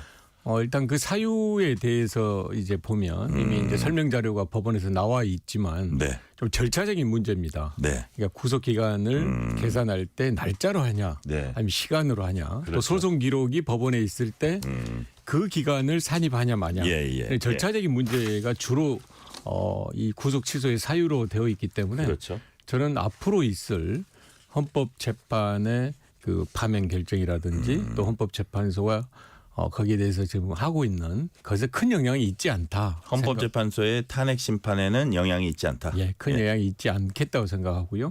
더군다나 또 형사재판도 있습니다만 형사재판에서도 네.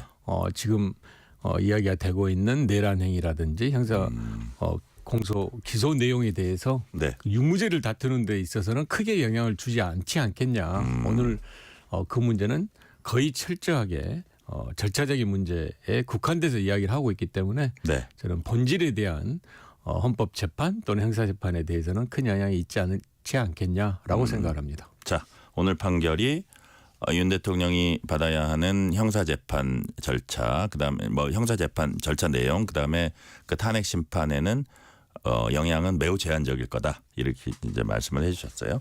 자, 오늘 저 뉴스 얘기는 한 그 정도만 하고요. 앞에서 저희가 너무 많이 했으니까 제가 또 그렇습니까? 하기가 좀 그렇습니다. 예. 그렇게 이제 명확하게 얘기해 주셨으니까 다음 주제로 넘어갈게요. 오늘의 예. 가장 큰 뉴스가 윤 대통령 뭐 구속 취소를 할까요? 이거였으면 최근에 민주당 내 가장 큰 뉴스는 뭐 기자들이 보기에는 이재명 대표의 발언입니다.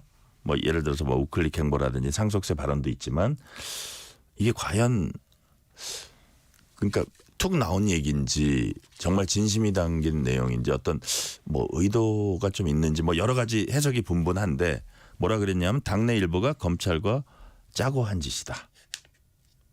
이 발언 딱 들으셨을 때 느낌 어떠셨어요? 일단 근거가 없을 거다. 그런 본인도 뭐 근거 없다는 예. 추측성이란 말씀은 그렇습니다. 하셨어요. 예, 근거 없고요. 예. 전에 그 이재명 대표의 말씀 전에 제가 이야기를 하면 마침 제가 며칠 전에 네. 인터뷰도 하고 또 페이스북에 글을 썼던 게 있습니다. 뭐냐면 네.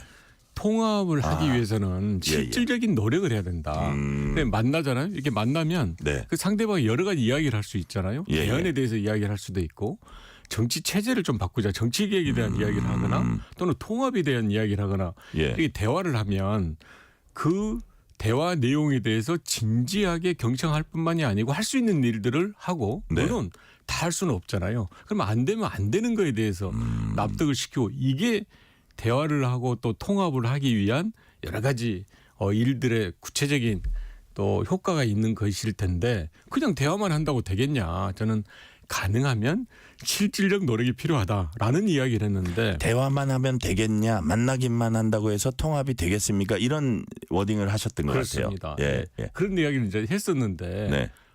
그제 그 이재명 대표께서 그 방송에 나와서 하는 이야기를 듣고는 정말 통합의 의지가 있을까. 제가 말씀드린 정말 선의로 그런 노력들을 해야 지난 대선의 아까운 패배를 우리가 극복하고 정말 이번 대선에서는 반드시 이겨야 되잖아요. 어떻게 계엄을 하고 내란에 동조하는 그런 당이나 그런 분들하고 우리가 겨루게 됐을 때 만약에 대선에서 못 이긴다면 이거는 역사적 죄인이다라는 네. 측면에서 반드시 이겨야 되는데 그런 통합에 대해서 이제 많은 분들도 이야기했는데 이재명 대표께서 그런 말씀을 한 거에 대해서 저는 정말로 도저히 통합 의지가 없는 거 아니냐라고 생각을 했던 이유가 네.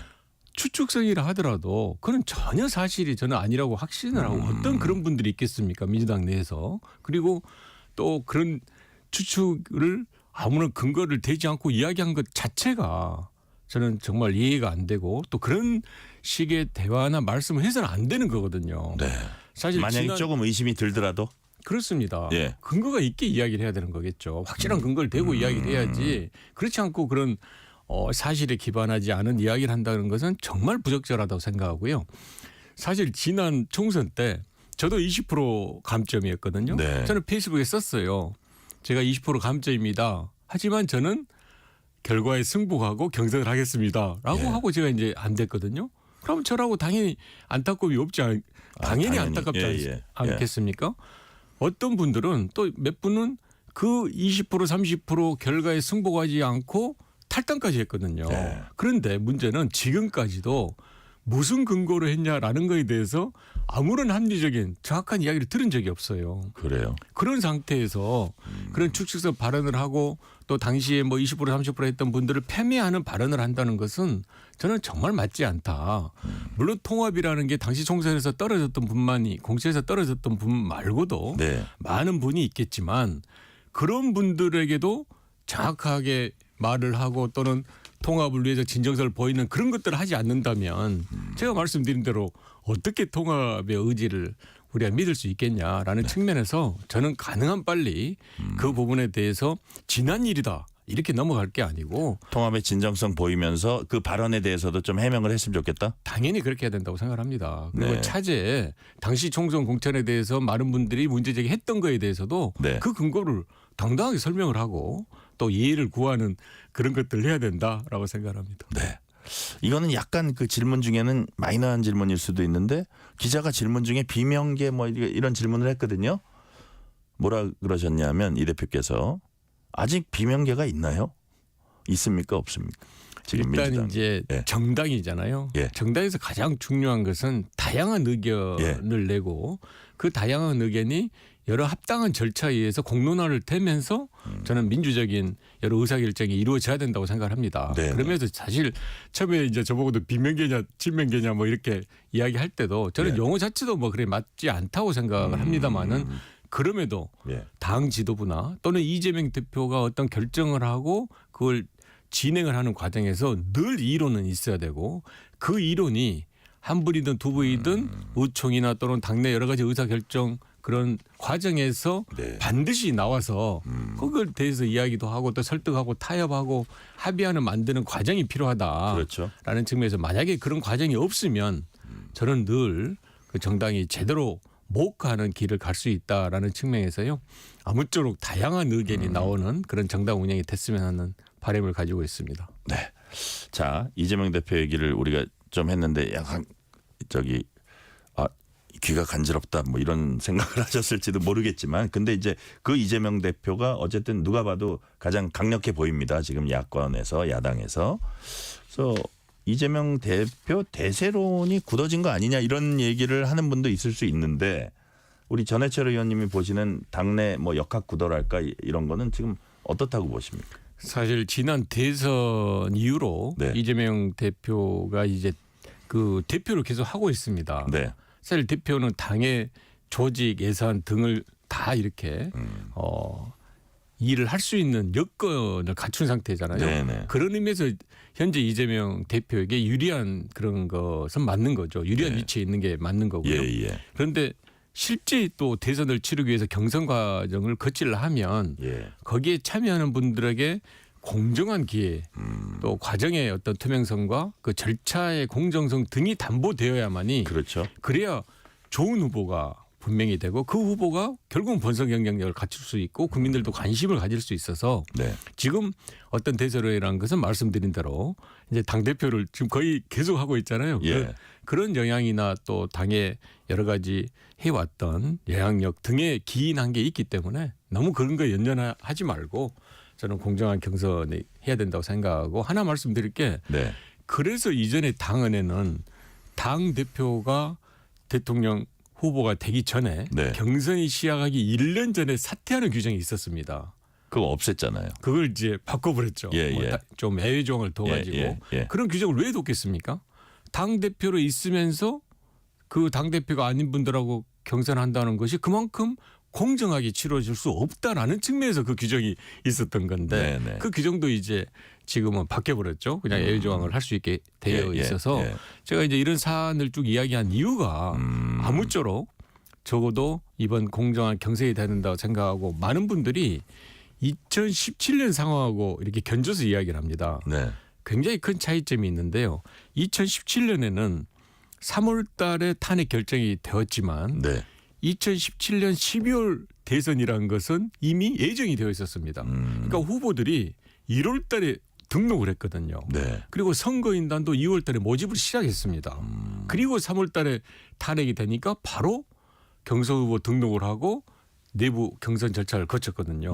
그런데 네. 지금은 언제 될지는 모르지만 뭐 다음 주 대강 예정된다 하더라도 탄핵 결정되기 전에 어떤 경선 절차도 할 수 없잖아요. 그러면 실질적으로 딱 60일 안에 그래 본선 23일 제외하면 한 달 정도 제외한다면 네. 이 한 달 안에 경선을 해야 되기 때문에 저는 훨씬 더 투명하고 공정하고 그리고 가능하면 좀 기득권을 가진 분들이 그런 부분을 좀 열어놓고 보는 그런 경선이 되어야만이 말씀드린 대로 민주당 그리고 야권 전체의 경쟁력 있는 후보가 될 수 있다. 그게 바로 본선에 승리할 수 있는 길이다라고 생각을 하는 겁니다.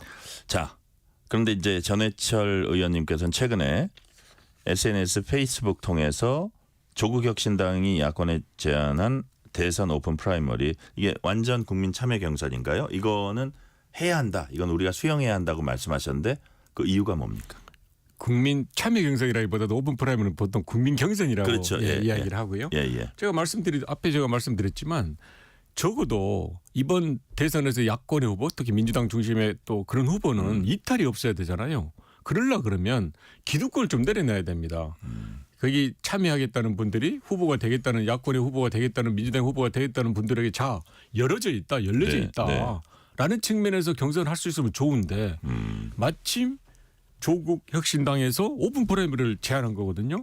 그 주된 내용은 뭐냐면 선거권이나 피선거권이 당적이 불문하고 국민 모두가 참여할 수 있는 것으로 하면서 1차 경선도 하고 2차 경선도 하고 결선도 하는 과정에서 국민들이 실제로 참여할 수 있는 걸 제안했기 때문에 저는 이거는 정말 좋은 기회다. 민주당이 약간의 기득권만 내려놓으면 여기에 만약에 참여하지 않는 분은 어떤 명분을 갖고 야권이나 또는 우리 그 민주당에 이야기를 할 수 있겠습니까? 그런 의미에서 여기에 다 들어와서 하자는 그 제안은 저는 너무 필요하고요. 거기 하나 덧붙이면 이제 그 제안을 할 때 조국혁신당에서는 정책 제안도 있습니다. 후보만을 뽑는 게 아니라 정책에 대해서도 예를 들어 개헌에 대해서 정말 절실하다든지 검찰 개혁에서 절실하다면 선출된 그 후보에게 이거 역시도 좀 견인하고 이걸 할 수 있게 하자. 보통의 경우에는 후보끼리 이렇게 양보하거나 포기하거나 할 때 이렇게 정책 제안을 하지만 거의 안 지켜지잖아요. 그렇죠. 실제로. 그렇죠. 되시는 분들이 무시해버리기도 하고 여러 가지 상황 또는 사정 변경의 이유로 안 하는데 이 건 같으면 아예 후보도 국민경선으로 뽑고 정책에 대해서도 뭐 5개, 10개 우선순위를 정해서 하자 이런 제안을 한 거기 때문에 저는 실효성도 있고 거듭 말씀드리지만 약간의 기득권만 내려놓는다면 저는 야권 전체 통합된 후보로서 아주 대선 승리를 갈 수 있는 지름길이다라고 생각합니다. 그 관련 질문 하나 더 드릴게요. 예를 들어 민주당은 그동안 다져온 당내 경선 룰이 있습니다. 뭐 당 지도부도 이제 그렇게 생각을 하고 있고 또 이제 강성 당원을 포함해서 그 지지층 당원들 사이에서도 와 그러면 이건 일단 당원들의 의사는 제끼고 가는 거잖아요. 그죠? 한 번에 하자는 거잖아요. 당내 경선을 통해서 나가서 다른 야권의 후보들하고 하는 게 아니고 이거는 그냥 한 번에 그 국민 경선을 치르자는 거잖아요. 그렇습니다. 그렇죠? 그러면 어쨌든 기존의 당원들의 반발이랄까 이게 이럴 수가 있느냐라는 반발은 분명히 나올 거거든요. 그래서 그런 것들은 어떻게 좀 설득을 시키세요? 기존 경선 룰이 있는데 기존 경선 룰을 무시하면 되느냐라는 게 이제 있을 수 있고요. 다만 당원들은 당연히 이제 민주당을 또 생각하고 여러 가지 현재 정치 구조하에서 열정을 보이고 열성을 보이는 분들이 많이 당원이기 때문에 그분들이 참여할 수 있는 길은 절대적으로 열려져 있기 때문에 그분들이 뭐 서해감을 느낄 필요는 아닌 것 같고요. 말씀드린 대로 이제 민주당 입장에서는 우리가 어쨌든가 1야당이고 또 의석수나 또 해왔던 쭉 과정과 역사와 쭉 것이 있는데 이걸 다 동등하게 한다는 것이 안 맞지 않냐라고 생각할 수 있을지 모르지만 거듭 강조하는데 그런 기득권들을 조금씩 내려놓는다면 그러면 저는 훨씬 더 경쟁력 있는 후보가 될 수 있다라고 생각을 하기 때문에요. 아무튼 적극적으로 검토하고 적극적인 검토를 지나서 수용을 했으면 좋겠다라고 생각을 합니다. 그러니까 이제 경선 룰을 그렇게 좀 약간 기득권을 가진 사람은 누가 뭐래도 이재명 대표인데 좀 내려놓으면서 더 야권의 어떤 경선이나 이런 거를 촉진시킨다 그러나요? 이런 거를 흥행을 시킬 수 있는 이런 식으로 가면 더 좋지 않겠느냐 이런 취지로 말씀하셨는데 자 그렇다면 이제 비명계의 이른바 세력화 가능성 이걸 한번 제가 여쭤볼게요. 자, 임종석 전 실장은 이재명 대표 이렇게 면전에서 이 대표 아닌 사람 도울 거다 이런 취지를 이제 말씀도 하셨는데 자 만약에 좀 판이 펼쳐지면 좀 의미 있는 비명계 후보가 한번 붙는다는 건 뭐하지만 한번 겨뤄볼 만한 어떤 그 상태로 이렇게 나올 수 있다고 이제 예상을 하십니까? 이제 다음 주나 이제 대체적으로 탄핵 이제 결정을 예정합니다만은 아직 결정이 안 됐잖아요. 그런 의미에서 분명한 의견을 피력하는 것은 다 조심스럽고. 근데 물밑 움직임이나 이런 거는 충분히 감지하세요. 아직 제가 말씀드린 대로 이게 가시권에 들어있지 않아서 이런 내용에 대해서 속단하기 어렵습니다만은 네. 아무튼 분명한 것은 야권 또 민주당이 승리하기 위해서는 그런 기회를 자꾸 열어두고 네. 그리고 경쟁력 있는 분들을 좀 더 와서 참여할 수 있게 하고 그런 과정을 거쳐야만이 저는 그동안 쭉 저희들이 그 대선 이 역사를 보더라도 네. 만년이 그냥 그동안 대세로다 해서 안 되는 경우도 많이 있었잖아요. 예. 그런 의미에서 아무튼 반드시 승리하기 위해서는 많은 분들의 더 문호를 개방하고 그분들이 이제 아까 말씀드린 대로 아직은 구체적인 문제 제기를 하지 않았지만 네. 그럴 때 가지고 있는 기득권이 있다면 좀 더 내려놓고 하는 것들이 필요하다라고 생각합니다. 그렇죠. 자, 지금 전해철 의원님께서는 김동연 경기지사 도정자문위원장 맡고 계시고요. 자, 뭐 그렇다면 김동연 지사는 가끔 보실 거고 이제 잠룡의 한 분으로 이제 꼽히고 있는 분이고요. 자, 이낙연 전 총리 이런 민주당 지금 밖으로 나가 계신 걸로 기억하는데 이런 분들하고도 전체적으로 이렇게 소통을 하면서 해야 된다 이렇게 보시는 거예요. 말씀드린 대로 이제 김동연 지사는 제가 이제 작년에 그 도정자문위원장을 맡아서 그 도정자문위원회 회의를 하니까 아무래도 자주 뵙게 되고요. 그 외 분들도 제가 이러저러한 개인적 인연에서 많이 뵙고 하는데 그런다 해서 그분들에게 아주 구체적인 어떤 걸 해야 된다 또 세력화해야 된다라는 것까지 아직 나아가지는 못하고요. 실제로 많은 분들이 네. 굉장히 조심스러워해요. 아, 그래요? 왜냐하면 일단은 탄핵에 대해서 집중을 해야 되고 또 탄핵을 반드시 이루어야 되잖아요. 그 전에 어떤 이야기를 하는 거는 굉장히 조심스러운 게 이제 탄핵 전국이어서 그렇습니까? 아니면 이재명 대표 약간 눈치가 보여서 그렇습니까? 저는 탄핵 전국에서 전국 그렇다고 때문에 생각을 하고요. 탄핵이 결정되고 나면 물론 그 조심스럽다는 게 본인들이 그동안 준비하거나 또는 해야 될 일에 대해서 덜 충실한다는 의미는 아니고 그걸 국민들에게 알리는 부분에 대해서는 좀 조심스러운데 아마 탄핵이 결정되고 나면 훨씬 더 활발한 의견 개진이 있을 거라고 생각하는데 다만 이제 제가 근래 오픈 프라이머리나 국민 경선에 대해서 강조하고 말씀을 드리는 것은 그런 부분에 대해서는 상당한 시일을 소요합니다. 그 일을 하기 위해서 그걸 이루기 위해서는 그런 의미에서는 적어도 원론적인 의미에서 이런 부분에 대해서 긍정적으로 검토하고 또 그걸 하기 위한 방안에 대해서 논의를 할 수 있는 기회를 열어두는 것은 이 실천 가능성 측면에서 굉장히 필요한 일인 거거든요. 그런 의미에서 아무튼 저는 다른 걸 떠나서 뭐 본인이 출마하거나 또는 본인이 해야 될 일에 대해서는 탄핵 이후에 한다 하더라도 이런 제도적으로 해야 될 이런 방안에 대해서는 지금 좀 더 구체적으로 검토해서 적극적으로 수용하는 그런 게 됐으면 좋겠다 생각합니다. 지금 이제 법률 전문가시기도 하신데 뭐 헌법 84조 논란도 있고 자 과연 사법 리스크 안고 민주당 혹은 야권의 대선 후보로 나가는 게 맞느냐 그런 부분에 대해서 어떻게 판단하세요? 현재 그 이재명 대표의 어떤 그 대선 후보로 되는 것은 저는 지장이 없다고 알고 있습니다. 그래요? 그런 면에서 지금 대선 후보로서 처하고 하는 거 그런 것을 막거나 또 안 된다라고 이야기할 현재 계제는 전혀 아니다라고 생각합니다. 그게 만약에 야권에서의 뭐 그게 이제 오픈 프라이머리가 되건 완전 경선이 됐건 뭐 어떤 것이 됐건 그 과정에서 또 걸러질 수 있다 뭐 이런 거죠. 서로 토론을 통해서. 그렇습니다. 그러니까 경선을 하는 이유가 사실은 본선에서 나올 수 있는 것도 한번 정리를 하고 그 과정에서 미리 국민들의 의견도 듣고 하면서 점점 경쟁력이 키워지는 거잖아요. 외연도 확대되는 거. 그래서 이런 저는 어떤 지장이 현재 있는 것은 뭐 있다고는 생각하지 않고요. 아무튼 그런 모든 부분을 다 해결하는 진정한 야권의 민주당의 후보라 그러면 국민들을 미리 판단할 수 있는 기회를 주는 자꾸 강조하는 국민 경선들은 제대로 수용하는 게 맞다라고 생각합니다. 그게 뭐 민주당 경선이 됐건 야권의 경선이 됐건 거기서 국민들한테 1차 판단할 기회를 줘야 된다는 말씀이시고요. 자, 개헌 말씀 좀 여쭤볼게요. 자, 탄핵 전국 속에 사실 정치권에서 개헌 논의가 이 정도로 활발했던 적이 있었나 싶은데 예를 들어서 뭐 여당, 여권 잠룡, 야권 잠룡, 여야 원로들 뭐 모두 다 개헌이 시급하다고 하고 이번 총선에 나서면서 그 약속을 하고 그 대선에 나오려면 어떤 개헌에 대해서 권력구조 개편이라든지 이런 것에 대해서 자기 그 보관이 뭔지를 밝히고 해야 된다 이렇게 대부분 사람들이 그렇게 얘기하는데 이제 이재명 대표는 만약에 개헌을 지금 논의를 하기 시작하면 그게 지금 그 혼란 상태를 종식시켜야 되는데 개헌이 블랙홀이 돼서 혼란 상태 종식에 그 지장이 있다고 얘기하거든요. 그 주장은 어떻게 보세요? 저는 일단 개헌 논의를 실질화해야 된다고 생각하고요. 네네. 말씀하신 바와 같이 많은 분들이 개헌을 이야기하는 이유가 있지 않겠습니까? 네네. 사실 10수년 이상 역대 국회의장분들이 개헌을 강조하지 않으신 분이 한 분도 없었습니다. 네, 왜 네. 그렇겠습니까? 대한민국의 정치 체제가 현재 헌법 체제로는 한계가 있다.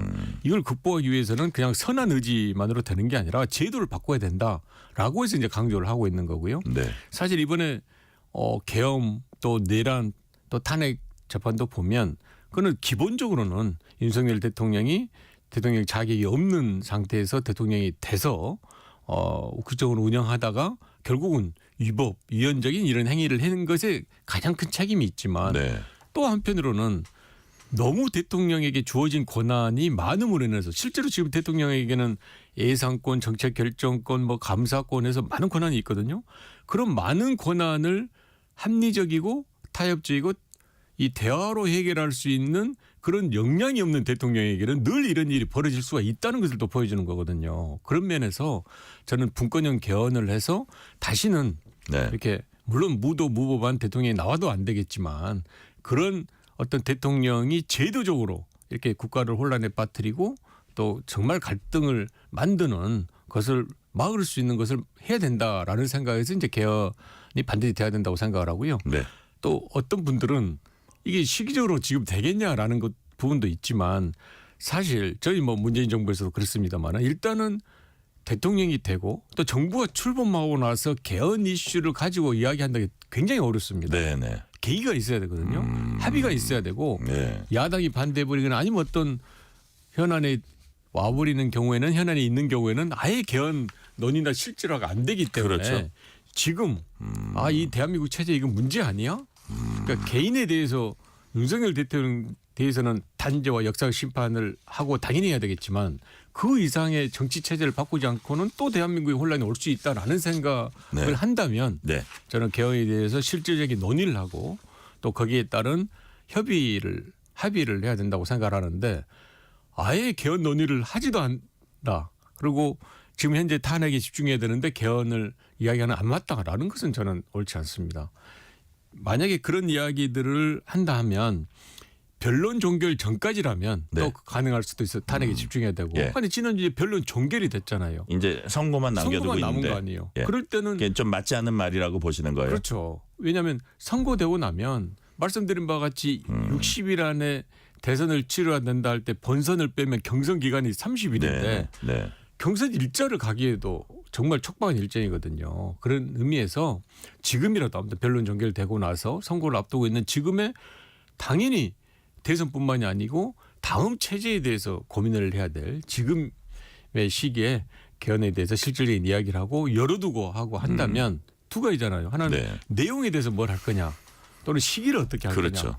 그 큰 틀에 대해서라도 이야기를 저는 해야 되고 그런 협의와 합의가 있어야만이 조기 대선에 이루어진 이후의 대한민국 체제가 한 걸음 좀 나아가지 그걸 없이 그런 개헌에 대한 협의나 합의나 그런 거 없이 예. 또 그냥 대통령 뽑아서 간다 하면 저는 좀 더 업그레이드 되어 있는 대한민국의 모습을 보기 또 우리가 어려워지지 않나라는 생각을 합니다. 업그레이드 하기 위해서는 개헌이 반드시 필요하다는 그 말씀까지 오늘은 듣겠습니다. 지금까지 전해철 전 민주당 의원이었습니다. 의원님 말씀 감사합니다. 예, 고맙습니다. 퇴근길 당신과 함께 읽는 세상 이야기 KBS 1라디오 뉴스레터 K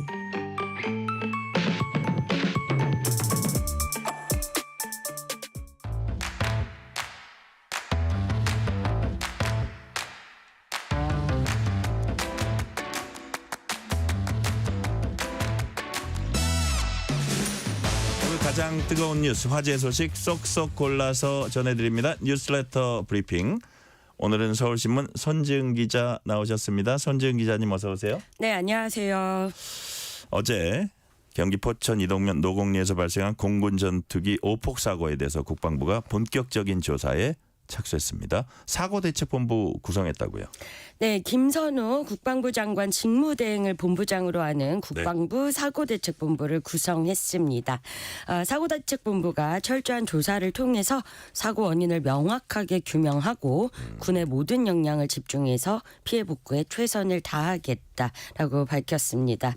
자, 공군은 어제 조종사들의 진술 등을 확보하고 오폭의 원인을 좌표 입력 실수라고 지목을 했습니다. 이 비행 준비 단계부터 좌표 입력 장치에 조종사가 틀린 좌표를 입력한 것으로 확인됐다고 설명이 됐고요. 네. 그런데 어제 이제 군 대응이 소방 대응보다도 늦었고요. 여러 가지 조사해야 할 부분들이 많습니다. 최상목 대통령 권한 대행도요. 오늘 사고대책본부 보고 받고 군 통수권자로서 송구하다 철저한 조사로 엄중하게 책임을 따지겠다라고 했습니다. 자, 그리고 이 사고대책본부와 함께 사고 현장인 포천 노곡리 일대에는 현장통제지원본부도 가동하고 있습니다. 피해 주민들의 지원하고 있고요. 이 전투기 오폭사고 피해에 대한 군 배상 문제도 본격적으로 추진이 됩니다. 국방부 법무관리관실 또 공군본부 5군단 법무팀으로 구성된 이 피해 배상 현장 대응팀이 편성이 됐고요. 네. 오늘부터 운영이 됐습니다. 피해 배상에 대해서는 주민들 의견 수렴 중요하고요. 또 국가배상법 등 피해 배상 절차, 방법 등도 안내할 예정입니다. 오늘도 현장에서 주민 설명회가 있었습니다. 그렇군요. 공군이 아주 바쁘겠어요. 저도 공군 출신인데. 자, 사고 부상자가 어제보다 늘어났습니다. 근데 이 가운데 군인들도 꽤 있다면서요? 네, 이제 오폭 부상자는요 총 29명입니다. 전날보다 14명이 늘어난 건데요. 이 8발 중에 3발이 군부대 관련 지역으로도 떨어져서 군인들 중에서도 2명 두통 그리고 복통과 불안 증세를 보이는 이 군인들까지도 이 부상자에 포함이 된 겁니다. 네. 자, 현재 20명은 이제 귀가를 했고요. 중상자가 2명입니다. 한 명은 어깨 통증, 어깨 골절이 있고요. 또 다른 한 명은 목에 파편이 쥐었는데 2명 모두 민간인입니다. 이 중환자실에서 집중 치료 받고 있는 상황입니다. 다행히 수술받은 환자들도요. 모두 생명에는 지장이 없는 것으로 전해지고 있습니다. 네. 자, 공군은 모든 항공기의 비행을 제한하고 안전교육을 강화하겠다 이렇게 발표를 했습니다. 그렇다면 다음 주에 이제 한미 연합 훈련이 예정이 돼 있는데 이거 차질 빚는 건 아니에요? 네, 일단 지금은 모든 기종의 비행이 제한되고 있습니다. 네. 사고 발생 이후에 공군은요. 대북 감시 정찰과 비상대기 이런 일부 필수 전력을 제외하고 사고를 낸 KF-16을 비롯해서 모든 기종 비행 제한하고 있고요. 자, 다음 주까지는 이 비행 제한이 유지가 됩니다. 또 모든 조종사를 대상으로 사고 사례 교육 또 비행 전 단계에서 네. 취약점 요 심층 교육 등의 착수가 시작됐습니다.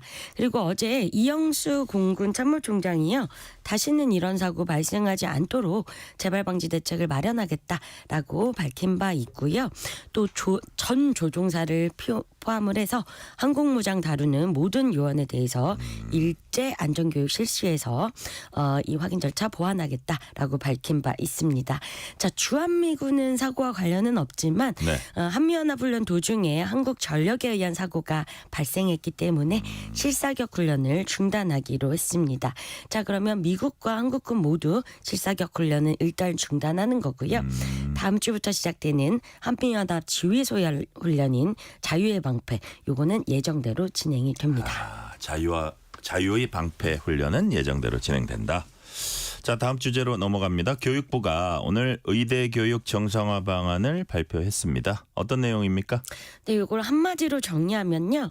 이번 달 내에 돌아온다면 내년부터는 증원을 0명 예전 수준으로 돌린다라는 증원하지 않는다 내년은. 네, 맞습니다. 네. 네, 정부가 이 그렇지만 전제 조건을 확실히 달았네요. 네, 돌아와라. 휴학한 의대생들이 복귀하는 걸 전제로 네, 2026학년도 의대 모집 인원을 증원 전인 3,058명 수준으로 되돌린자라는 대학 측의 결정을 정부가 받아들인 겁니다. 네. 자, 의대협회도요. 2026학년도 모집 인원을 3,058명으로 수용하면은 의대생을 반드시 복귀시키겠다라는 취지로 대학 학장들이 서명한 건의문을 정부에 제출을 했습니다. 네. 자, 그리고 총장들 협의체인 의총협도요. 전학년 의대생이 복귀해서 올해 수업이 정상적으로 진행된다는 전제하에 내년도 의대 모집 인원 3,058명으로 대학이 조정할 수 있게 해달라라고 정부에 건의를 한 겁니다. 교육부가요. 각 대학 총장의 자율적인 의사 존중한다라면서 사실상 수용했습니다. 요 안 이제 현실화되면은 네. 2026학년도 의대 모집 인원은 증원 1년여 만에 제자리로 돌아가게 되는 겁니다. 자, 그런데 교육부가요. 이달 말까지 3월 내에 의대생이 복귀해야만 한다라는 전제 조건 달았습니다. 자, 그리고 만약에 돌아오지 않는다면 이 내년도 모집 인원을 3,058명으로 되돌리는 안은 철회될 것이다라고 강조했습니다. 네. 그런데 좀 애매한 게 하나 있어요. 뭐냐면 지난해 휴학해서 1학년 수업 듣지 못했던 2사학번. 저하고 차이가 좀 나네요. 2사학번과 올해 신입생 2호학번이 함께 이제 수업을 들어야 되는데 그 공간도 뭐 제한돼 있을 거고 뭐 실습을 하려 그래도 사실 뭐 여러 가지 애로점이 있을 텐데 이거 어떻게 할 거냐 이런 문제가 제기되고 있거든요. 여기에 대한 대책도 나왔습니까? 네, 일단 정부는 2사학번이 1학년, 2학년 과정을 다학기제 그리고 계절학기를 활용하는 방안들을 제시를 했습니다. 네. 자, 그러니까 2사학번의 졸업 시기가 2호 학번과 뭐 같아지거나 밀리지는 않도록 네. 조절을 하겠다는 겁니다. 그리고 각 대학은요, 이 제안된 안을 토대로 학생들 의견 들어보고 교육 여건 분석해본 다음에 운영 계획을 수립할 예정입니다. 자, 그리고 지난해 이제 공부를 안 했기 때문에 나중에 가서 2사, 2호 학번들이 국가고시 그리고 전공의 일정이 겹칠 수가 있는데 네. 해당 학생들을 대상으로는 의사 국가고시를 추가 실시 이 방안도 추진해 보기로 했습니다. 자, 그리고 전공의 정원 배정 또 선발, 수련, 전문의 자격 취득 등이 차질 없도록 진행되게 조치를 취한다고 합니다. 자, 문제는요. 네. 이 의대생들 돌아와야 요것들이 다 실효성을 갖는 건데 지난해는 정부가 휴학하거나 수업 거부한 의대생들 학칙을 좀 유연하게 적용을 했습니다. 그렇지만 올해부터는 엄정하게 적용하겠다라고 밝혔고요. 지난해는 특수한 상황이라서 학생 보호를 위해서 불가피했지만 올해는 그런 별도 조치 없다라고 못 박았습니다. 네. 요즘 미국에선 계란 12개 한 판 가격이 우리 돈 10,000원을 훌쩍 넘을 정도라고 합니다. 우리도 과거에 겪었던 미국판 계란파동 사태가 뭐 지금 일어나고 있나 봐요. 네, 미국이 지난 2022년에 조류 인플루엔자 발생 이후에 한 1억 6천만 마리 이상의 산란닭, 이 알을 낳는 닭을 살처분하면서 네. 이때의 이 폭풍이 지금까지 미치고 있는 겁니다. 자, 공급이 부족해서요. 요즘 이렇게 추운 영하 날씨에도 아침 일찍 계란을 사기 위해서 오픈런을 해야 할 정도라고 합니다. 자, 그리고 장바구니 물가의 대표 가격인 계란값이 올랐기 때문에 네. 트럼프 행정부도 임기 초반부터 굉장히 큰 부담 느끼고 있습니다. 트럼프 대통령은 그런데 지난 5일 의회 연설에서 조 바이든 전 대통령이 계란값을 통제불능으로 만들었다라면서 책임을 떠맡기기도 했습니다. 그렇지만 다행히 국내 계란 시장 수급가 가격은 모두 안정적이라서요. 네. 우리는 대형마트에서 언제든지 평시 가격으로 계란 구할 수 있는 상황입니다. 네. 자, 끝으로 뭐 웃어야 되나요? 울어야 되나요? 기사 하나 소개합니다. 룩 롤린스 미국 농무부 장관이 이런 말을 했습니다. 계란값이 폭등하자 대책의 하나로 해법이 있다라면서 뒷마당에 닭을 키우는 방법도 있다. 고 말했습니다. 뒷마당 없는 사람은 어떡하죠? 여론의 문매를 맡고 있다고 해요. 네, 지난 2일 이 폭스뉴스에 출연해서 이 네. 대책 관련 질문을 받고는 나도 과거 닭을 직접 키워봤다. 가정집 그랬군요. 뒷마당에서 닭을 키울 수 있고 요게 굉장히 훌륭한 어썸한 해결책이 될 수 있다라고 말을 한 겁니다. 뭐 이 말을요 이번에 처음 한 게 아니라 지난달 월스트리트저널 기고에서도 비슷한 제안을 내놨었고요. 당시에도 이제 여러 가지 방안 중에 뭐 외국산 수입을 늘리는 것, 양계장 내 최소 공간 확보 규제 완화 이런 것들이 있었고요. 일반 시민들이 자신의 자택에서 닭을 직접 기르는 방안도 포함이 돼 있습니다. 미국 시민들 반응 굉장히 냉소적입니다. 아까 말씀하신 대로요. 우리 집에는 뒷마당이 없는데 또 내가 키우는 닭이 전염병에 감염돼 있다면 어떻게 할 거냐. 네. 이런 이제 댓글들 달렸고요. 또 10에서 $20 계란값이 비싸다고 $600짜리 닭장을 사서 설치하라는 것이냐라는 반응도 나오고 있습니다. 네. 오늘 말씀은 여기까지 듣겠습니다. 지금까지 서울신문 손지은 기자였습니다. 손지은 기자님 고맙습니다. 감사합니다.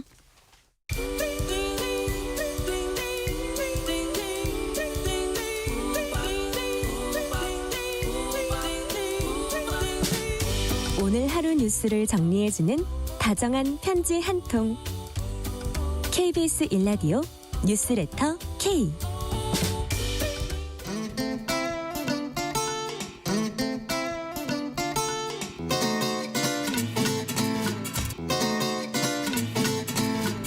매주 다양한 문학의 전문가와 재미있고 유익한 얘기 나눠보는 시간 주말엔 문화 코너입니다.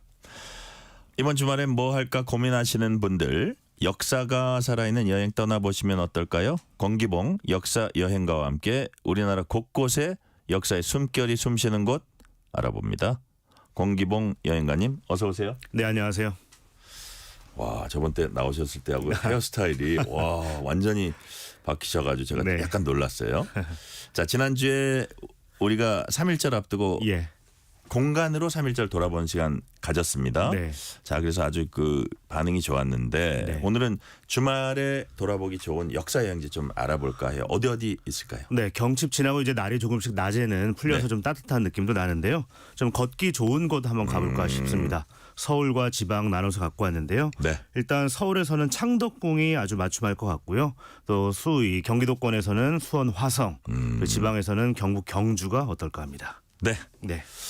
자, 큰 틀에서 이제 말씀해 주셨고 말씀하신 대로 창덕궁부터 이제 알아봅니다. 네. 서울에 5대 궁궐이 있는데 가장 대표적으로는 저희가 사실 경복궁 이렇게 그렇죠. 많이 떠올리시는데요. 네. 사실 조선 국왕들이 가장 오래 머물렀던 궁궐이 바로 창덕궁이다. 그렇습니다. 맞습니까? 예. 예. 지금 뭐 해외 여행자들이 한국에 오면 보통 경복궁 많이들 가세요. 한복 네. 입고. 그런데 네. 뭐 경복궁이 나쁘다는 의미는 아니고 가장 오래된 이제 궁궐은 경복궁이지만 조선 왕들이 가장 오래 머물렀던 궁궐은 사실은 창덕궁입니다. 네, 그렇군요. 예, 5대 궁궐이 말씀하신 것처럼 있었어요. 경복궁, 창덕궁, 창경궁, 경희궁, 그리고 현재는 덕수궁이라 불리는 이제 경운궁이 있었는데 네.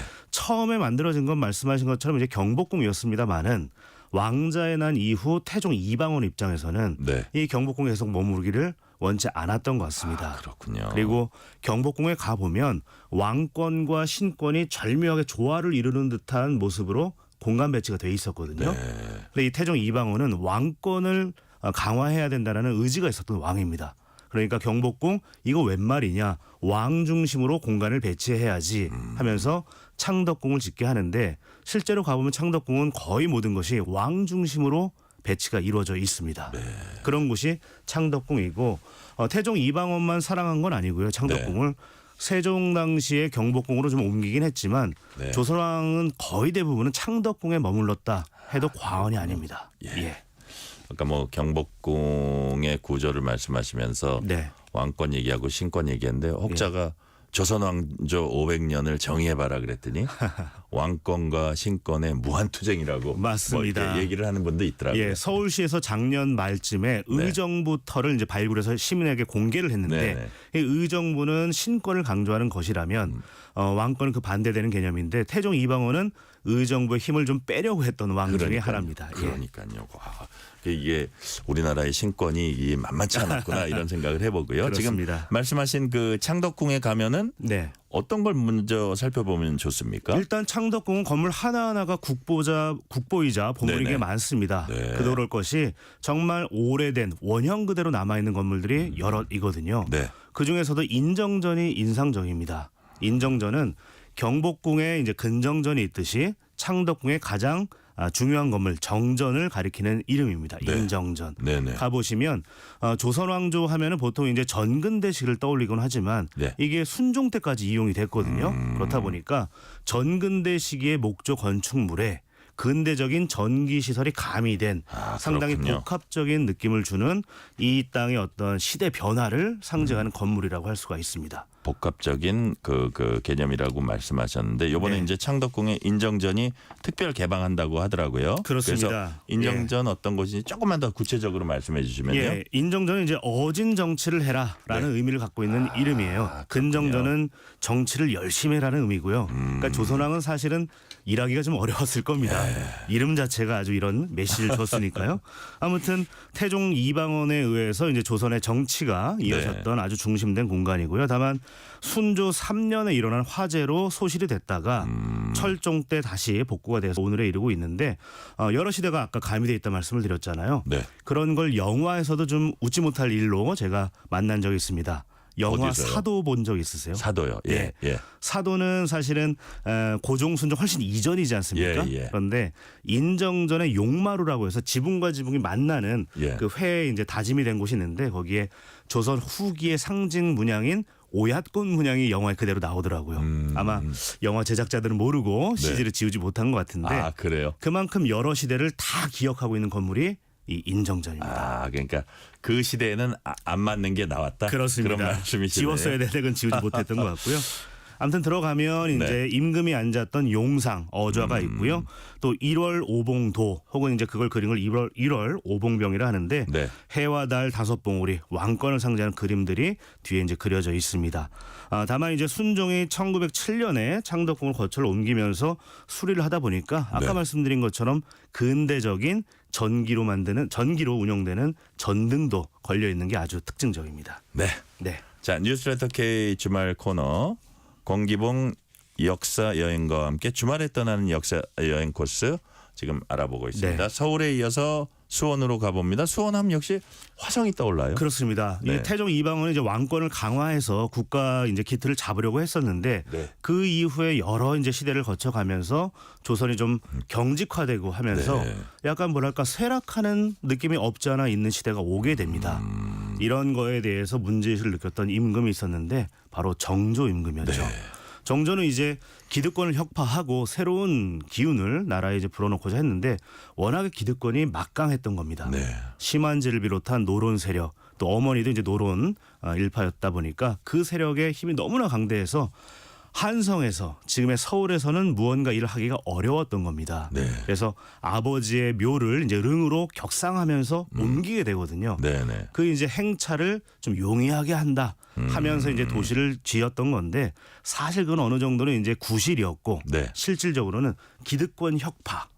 수도의 아주 이전까지는 아니겠지만 기본적으로 기존의 이미지의 어떤 그 강성했던 노론 세력의 힘을 빼고 네. 새로운 분위기를 진작하려는 목적에서 만들었던 성이라고 알려져 있는 도시로 알려져 있는 게 수원 화성입니다. 그러니까 어쨌든 권력 투쟁을 보여주는 역사적 어떤 그 실체인데 네. 이게 약간 효심하고도 연결시키는 사람들이 있어요. 그렇습니다. 아까 말씀드린 것처럼 사도세자의 이제 릉 네. 이제 행차를 위해서 했다는 얘기도 많이 이제 얘기되고 있고요. 네. 동시에 중요한 것이 사실은 근대로 가고 있는 새로운 문물이 활용됐다는 겁니다.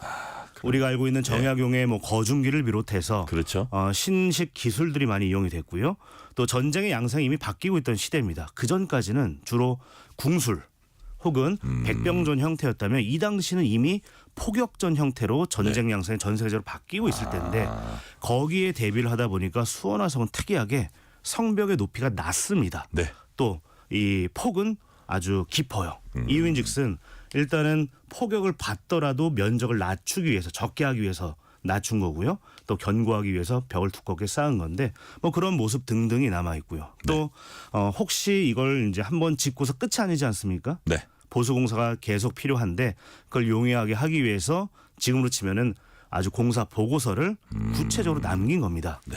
이름하여 화성 성역 의궤라고 하는 건데요. 아, 네네. 이 화성 같은 경우에는 6.25 때도 많이 활용이 됩니다. 서로 간에 이제 공방전 때요. 그때 피해를 극심하게 입었는데 6.25 전쟁 이후에 복구를 하는 과정에서 화성 성역 의궤를 활용해서 하다 보니까 유네스코에서 봤을 때도 야 이건 진정성 무시할 수 없다. 네. 그래서 유네스코 세계유산 등재할 때도 아주 큰 문제는 없었던 문화유산입니다. 네. 자, 창덕궁, 수원, 화성 이어서 경주 하면 역시 이제 역사 여행 제대로 갈 수 있다는 생각할 텐데 네. 첨성대, 불국사, 석굴암 네. 이런 거 말고 좀 달리 가볼 만한 데 없을까요? 그렇죠. 요즘 가면 뭐 황리단길 정말 사람 너무 많아서 네네. 스트레스가 막 나올 정도인데요.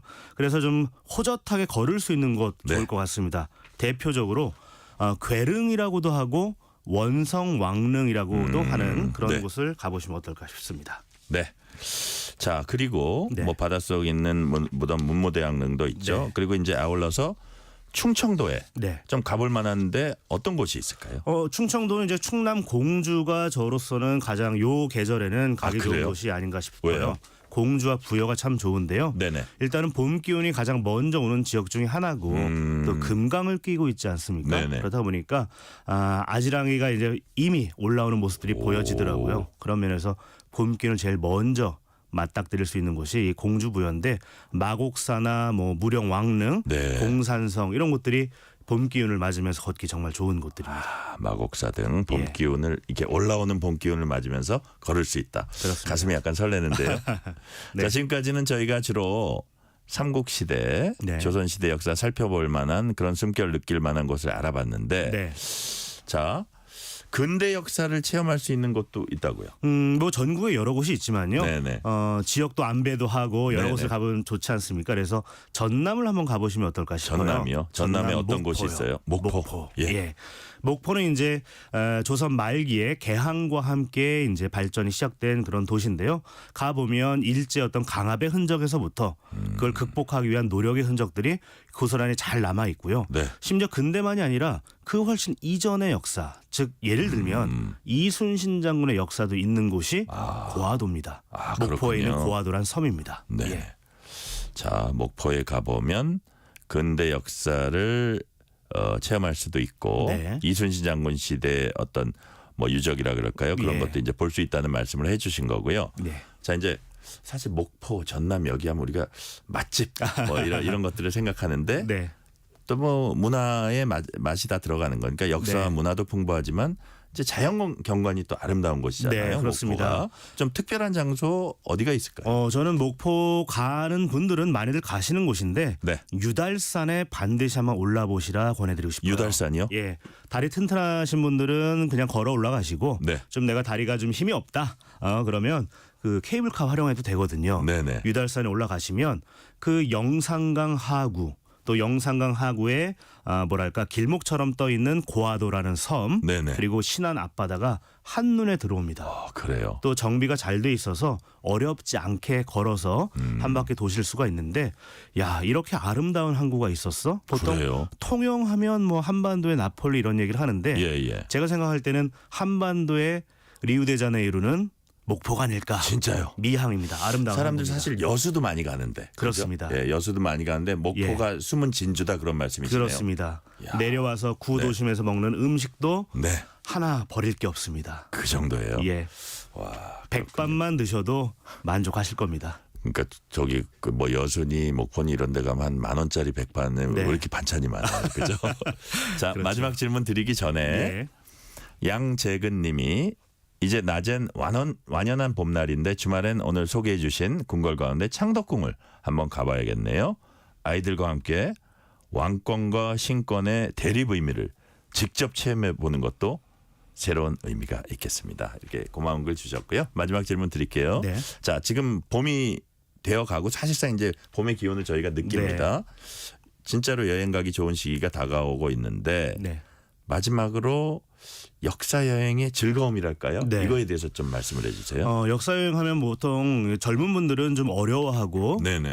좀 무섭게 생각하는 분들도 심지어 있습니다. 네. 워낙 동떨어져 있다 생각하니까요. 하지만 역사라는 건 많은 부분 반복되지 않습니까? 양상만 조금 달리할 뿐이지. 네네. 그런 면에서 공자가 하신 말씀이 있죠. 온고지신 네. 혹은 온고의지신 네. 옛 것을 익혀서 새로운 것을 창조해 간다.